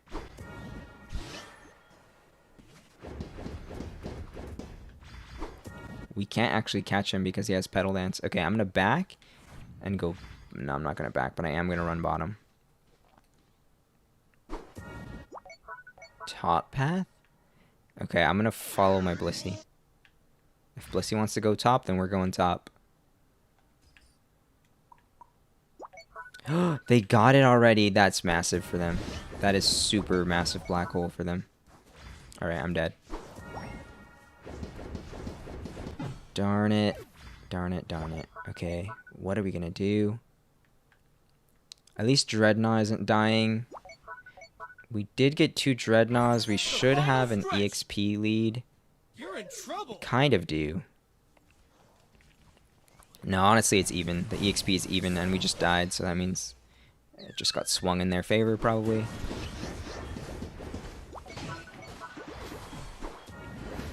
Great job, Blastoise.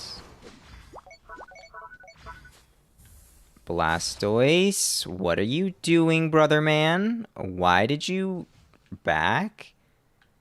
Okay. We try to kill the Cinder. Nice. Okay, killing the Garchomp. Ooh, Garchomp going the wrong way?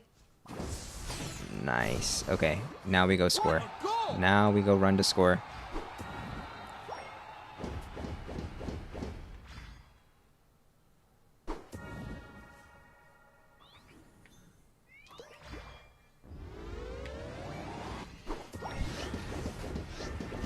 Oh, he clipped me with that.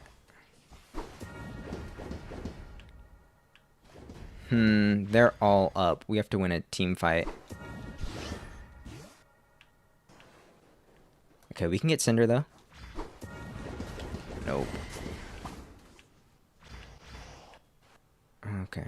We wasted our Unite move earlier. That's a done deal at that point. After you waste your Unite.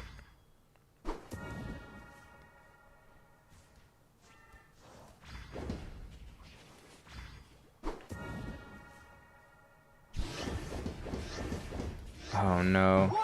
Dang, you hate to see the concede vote. I'm going to vote no, because I think that you're just throwing if you concede. Even though it's... Yeah, I just don't vote yes on those.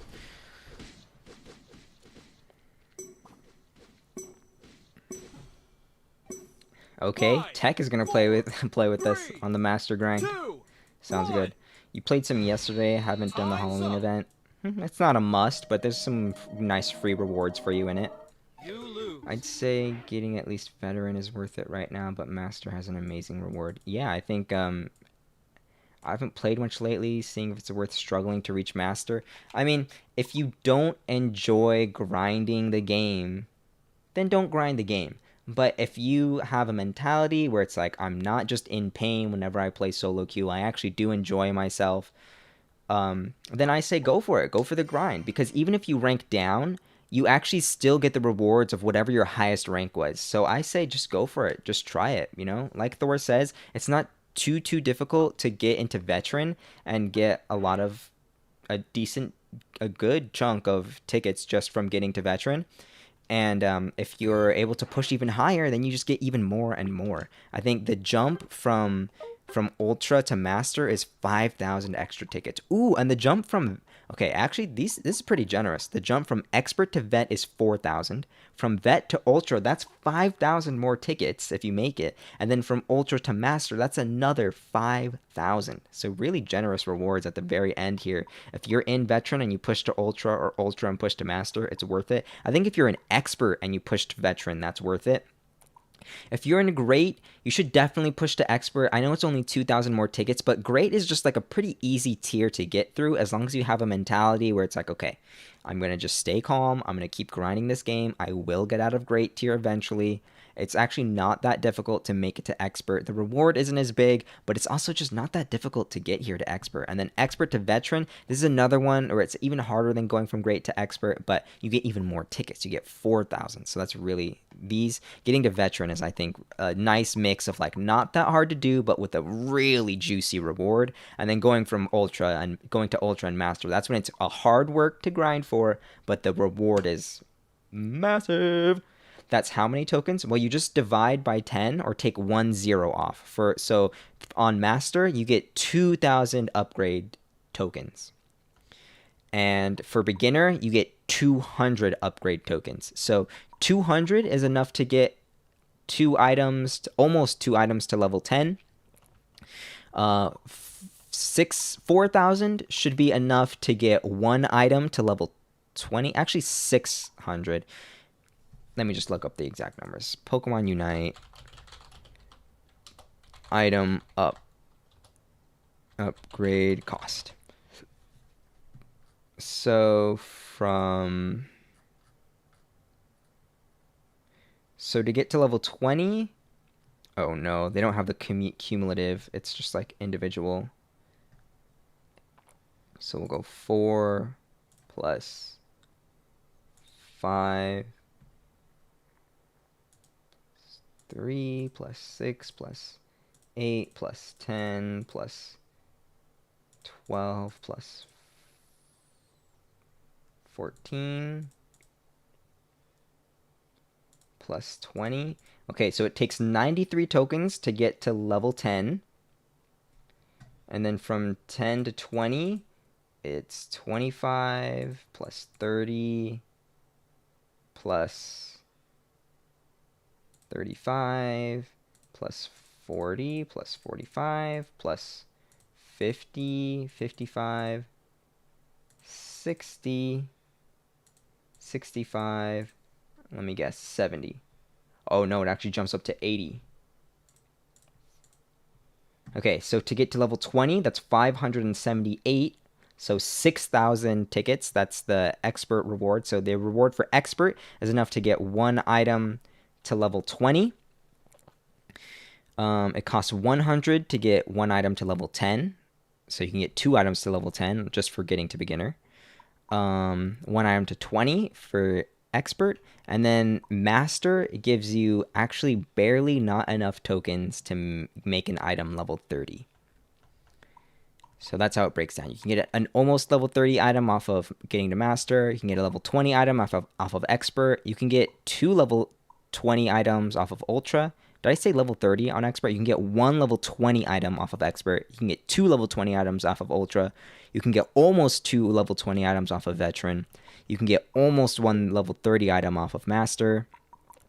And then on these smaller amounts, every 1,000 tickets is enough to get 1 item to level 10. And every 6,000 tickets would be enough to get 1 item to level 20. So that's how those points break down there. That's how much they're actually worth in terms of like the upgrade that you'll get in the end. And actually, our Kirby music got cut off. I didn't notice that for the longest time. We were just sitting in silence together. Thank you for joining me in a moment of silence, I guess.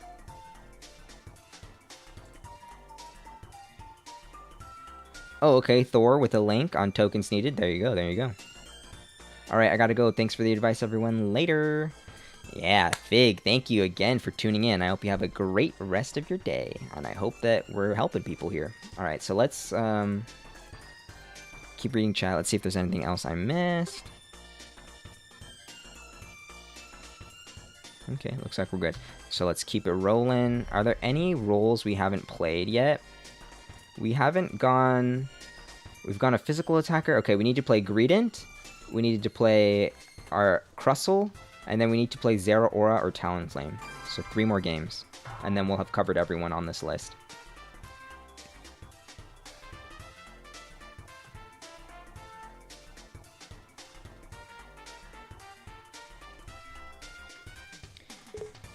Just so everybody knows, I kind of mentioned it a little bit, but tomorrow I am going to be uploading a video or doing another live stream like this one, just talking about mentality, the master mentality. Oh gosh, we didn't pick a Pokemon. We'll play Crustle. I kind of want to get Talonflame though, or Zera. Someone already called the jungle. Okay, so I'll play Crustle then. The hard one to get is going to be trying to get a game where I play Zeraora or Talonflame, because they are pretty hotly contested in the jungle position.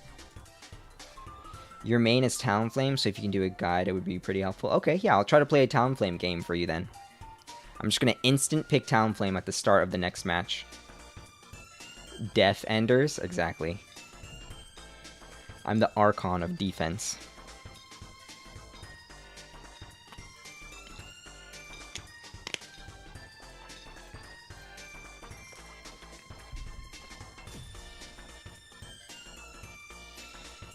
Okay, so on defenders, this is where you want to do all the same things, you know, farm the middle Corphish or the middle Audino. That's something I haven't really been talking about. I've been demonstrating it, how I'm fighting over the middle objective, or the middle wild spawn, but I haven't really been talking about it, so I'll talk about that here in this game.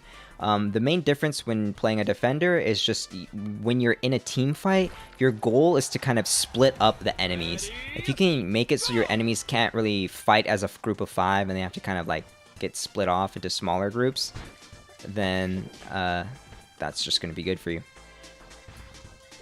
That's going to help you win team fights.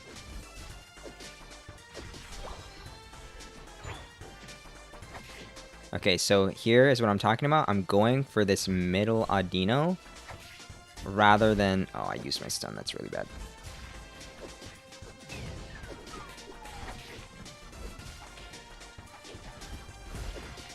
We can actually... Maybe not.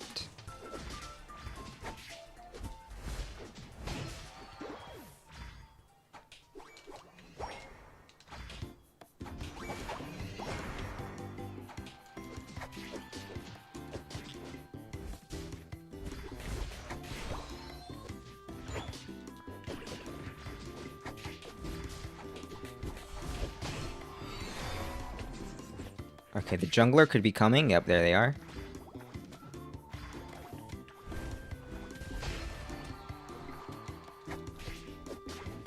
Darn.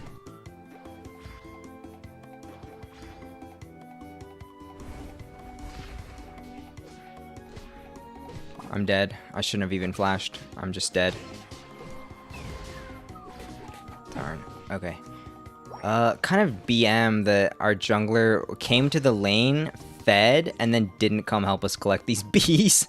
So that's a bad jungler right there.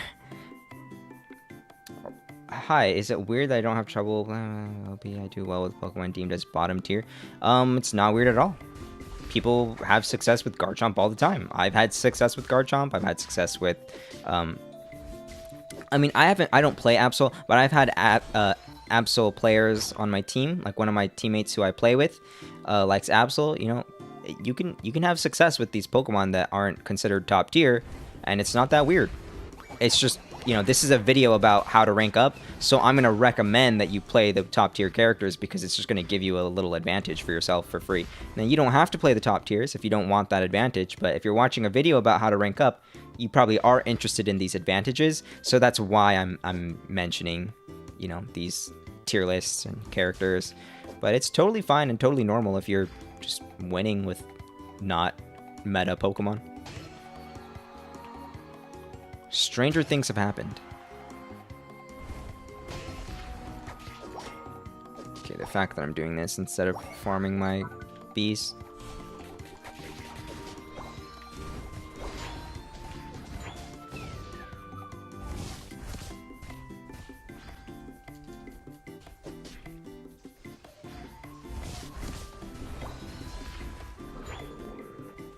Okay. So I want to split up the team. That's why I'm putting this there. And there we go. We got a free pick because the enemies couldn't get past my stealth rocks and my rock wall. Now I'm going to start this.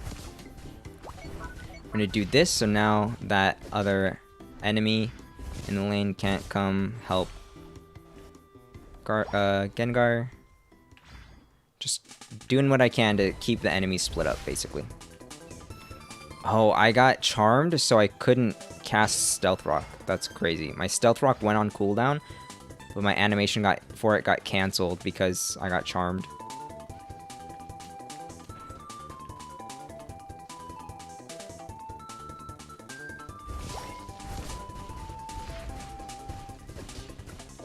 Ooh, Mamoswine really tried it.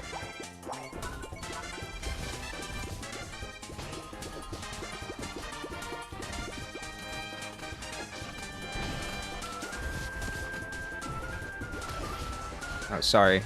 Let me bring that wall down for you. Greedy old buddy.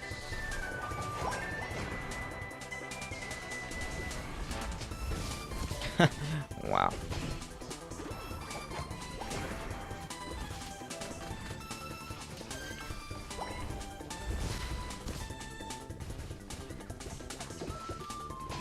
I'm gonna start rotating down.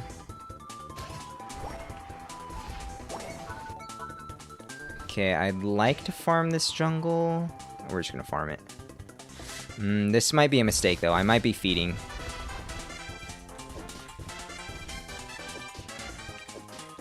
Okay, we are not feeding. No one came for this. You're on fire! Oh, he got that. Good for him, though.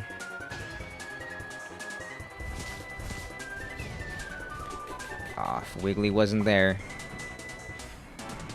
Okay, we'll ult just so that he can't kill us.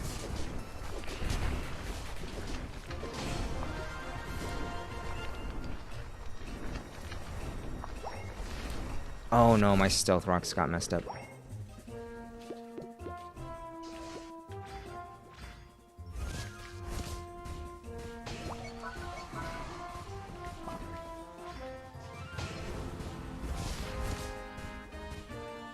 Wow, Zera kept getting attracted to the Drednaw. He was trying to like click A on me or something, and he just kept running towards the Drednaw. That sucks for him.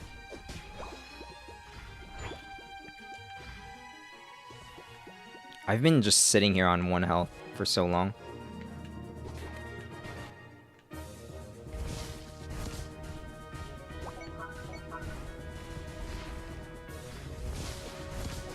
Oh, come on, Stealth Rocks. Did we? No, we got it! Let's go! Okay, kind of lucky. Thank you, Lance. Thank you, thank you. Surfer Titan said, thank you for answering. I would go on Discord to look for a team and people would want me to change Pokemon. Yeah, I mean, that's normal, right? So I have that teammate who plays Absol, and we play Absol, and, you know, we've had success with it, but we prefer when they play other Pokemon. Just for the same reasons why I'm recommending that you play OP Pokemon right now. Like, that's the exact same thing that my team tries to do when we're just trying to practice for scrimmages or, like, just practicing in a 5-stack in ranked. We prefer to play, like, Lucario or Zeraora instead of Absol.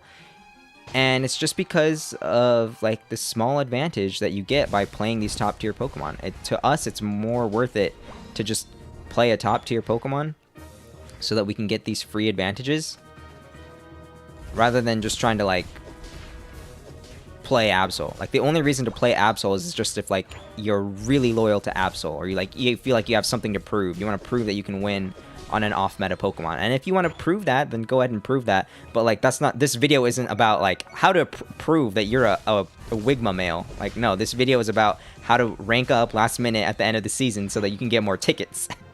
So you should just take those small advantages that you can get. One of them being picking an OP Pokemon. The final stretch. You're on fire.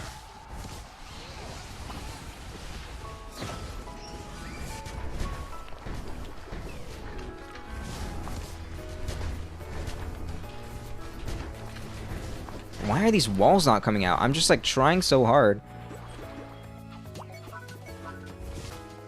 What a goal! What a goal! Alright, this is a coin flip. Oh wow, Zera blocked my Stealth Rocks.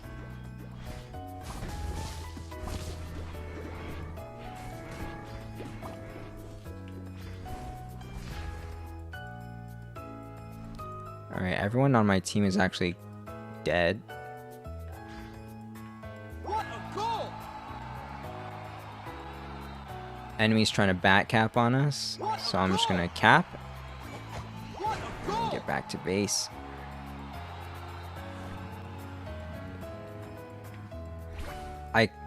Okay. Yeah, I think we have the lead, but wait, what? How did I not see that guy? Honestly, I didn't even see that guy. I don't know if my eyes were just like looking somewhere else on the map. Oh, Gengar here.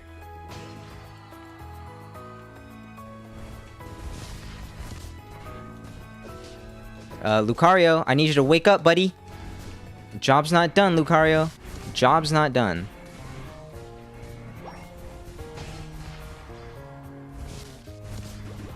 I cannot believe this, Lucario, bro.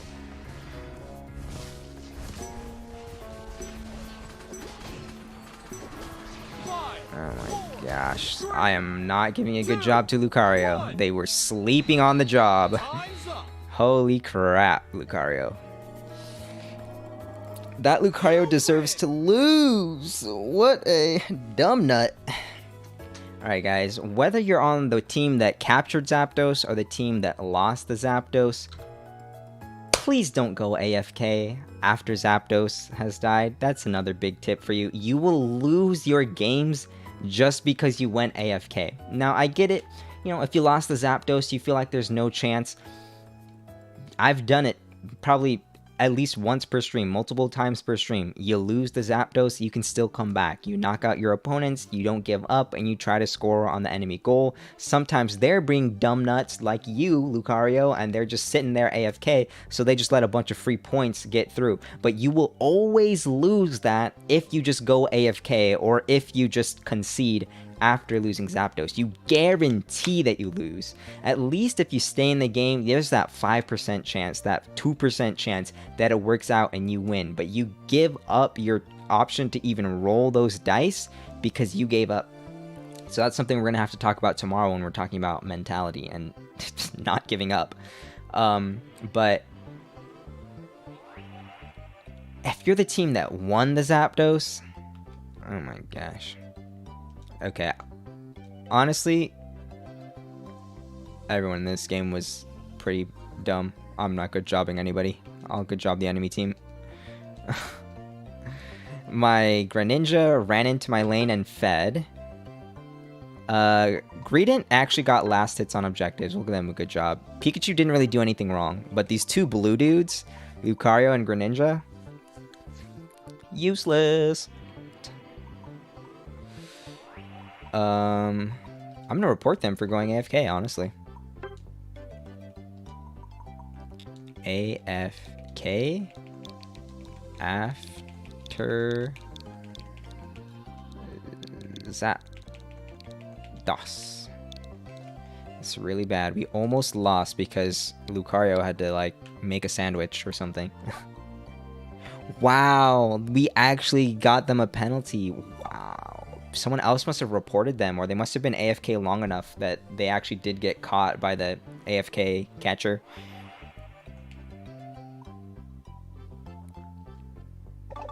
Okay.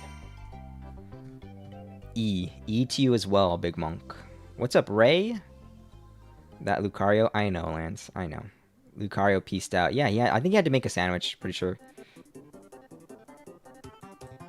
He didn't even score that much? Yeah. Oh, don't worry. I knew you were talking about Lucario. That would have been so rude if you were just like, Yo Cup of Joe, you didn't even score that much. You're not even good. Like, come on, give me a break. I'm just trying to help people. You don't have to be mean to me. But you didn't... That's not what you're trying to say, so thank you. Your name is Sumyadip. Is that your name in game, or is that your name in real life? Sumyadip. How... Lance says to Thor, "What's up?" And Thor replies, "Not much. I heard Lance got selected as the most humble man of the year, but insisted on second place."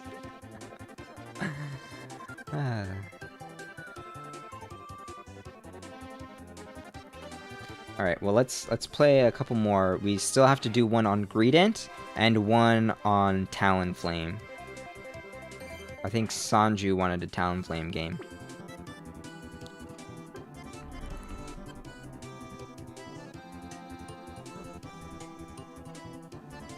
Taking a closer look at that emoji that you sent, Ray. I think it's a sleeping guy, but like I can't zoom in on it because I'm using the pop-out chat for YouTube live stream chat, and I can't really see it.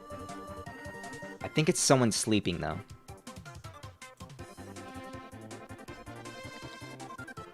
Can we have a group prayer in hopes they change matchmaking? A waste of time. They will not change matchmaking. But you're welcome to pray. I won't be participating, though. That one is not happening. Oh, someone nabbed Talonflame. Alright, we're doing a Greedent game, I guess.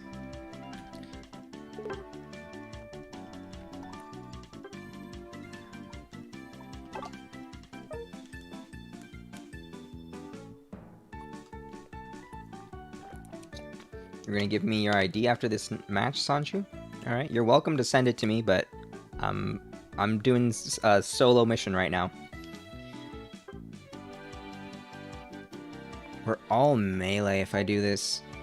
Ugh, I should go somewhere else. We haven't done Cramorant. We'll do a Cramo game. For old times' sake.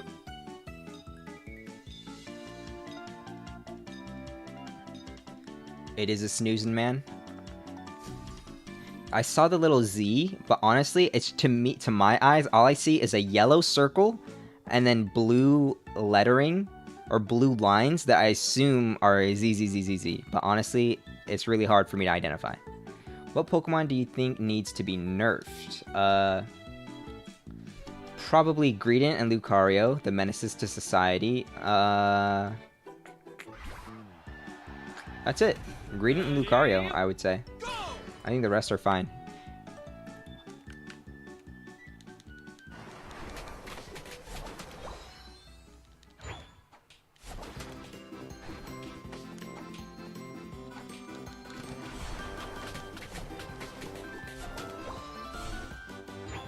Alright, we're here on time, because I'm a Cramorant. Okay, we can kill Eldegoss.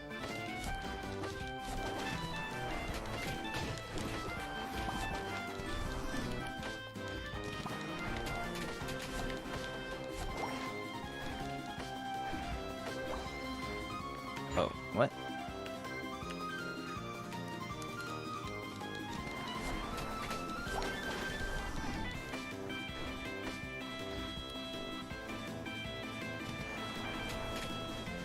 Oh, I can't believe that Eldegoss saw me. We'll go Hurricane for the crowd control.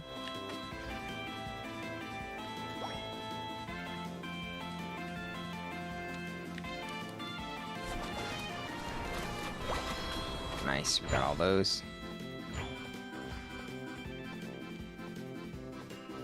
Yeah, I knew if I just walk up a little bit, then he'll chase.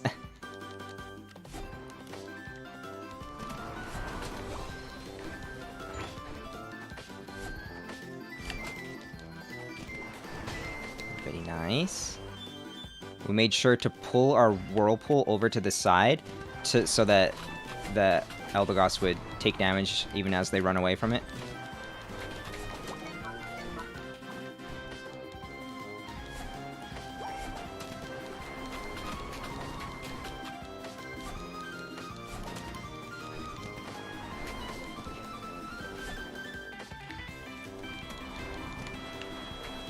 Okay, I need to back off and heal.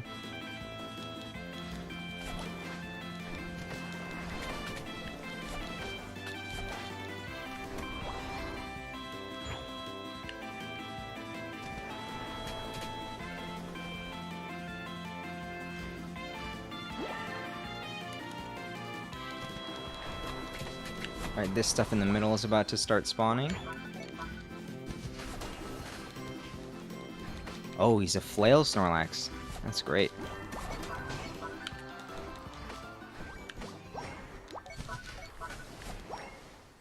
Okay, so we're just gonna rotate down because I can see that my enemies want to stay up top. There is someone right here.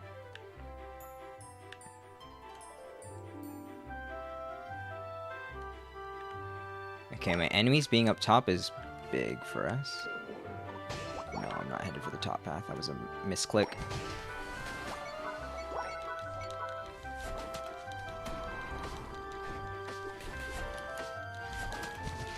Crustl's Stealth Rocks missed. That's so funny.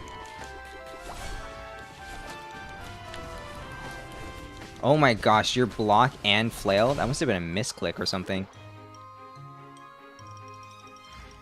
Okay, now I'm just gonna back and go top. Okay, I would like to get that before they can finish stealing it. Oh, that sucks.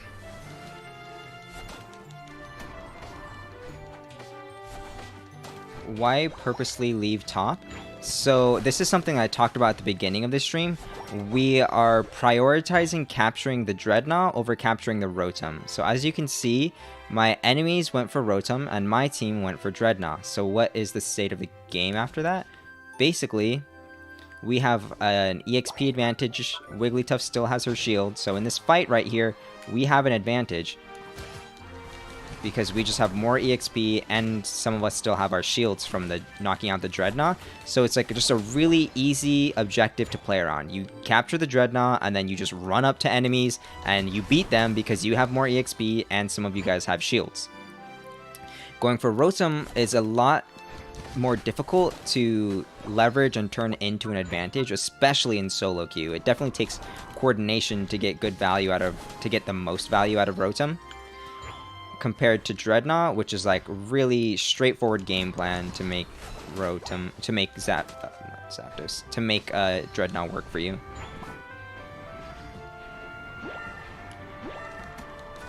Sorry, dude, but you chased me into my slow zone, and you aren't as strong as you used to be.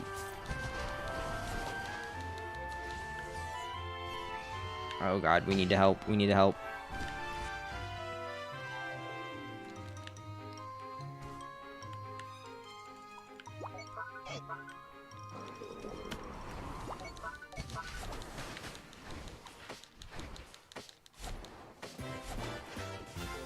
Oh, I'm dead. Nice, nice. Very well done by Venusaur to ult the Drednaw to secure it. Good job by them. Kind of a whiff by my team. I don't know what they're doing. They like didn't help us fight this Drednaw, which made it so the enemies were able to come up and almost steal it. And what did they accomplish? All they did was not kill Rotom. So pretty questionable plays by my allies. Pretty questionable by Talonflame to try to go score here instead of farming his jungle, but I guess we'll do that for him. Oh, nice. Venusaur in the jungle is good. I'm not going to take the blue buff. I'm going to allow Venusaur to have the blue buff. I want him to farm up.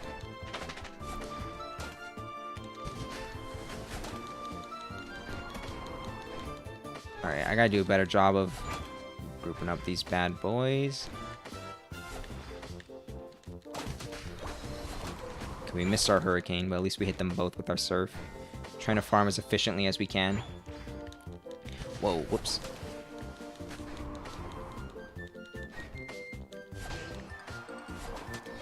So let me know if that explanation of why I left top was sufficient.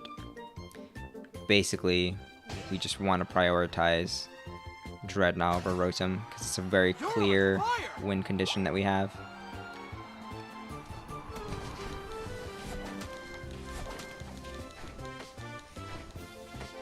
Alright, they're getting away.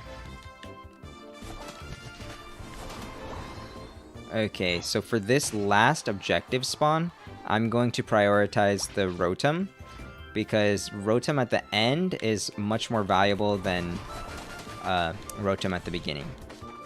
Reason being, Drednaw helps you to snowball out of control in a really obvious way, but the later into the game you are, the less time there is for your team to even snowball. So the value of the EXP and stuff on the Drednaw just isn't as high as it is in other parts of the game.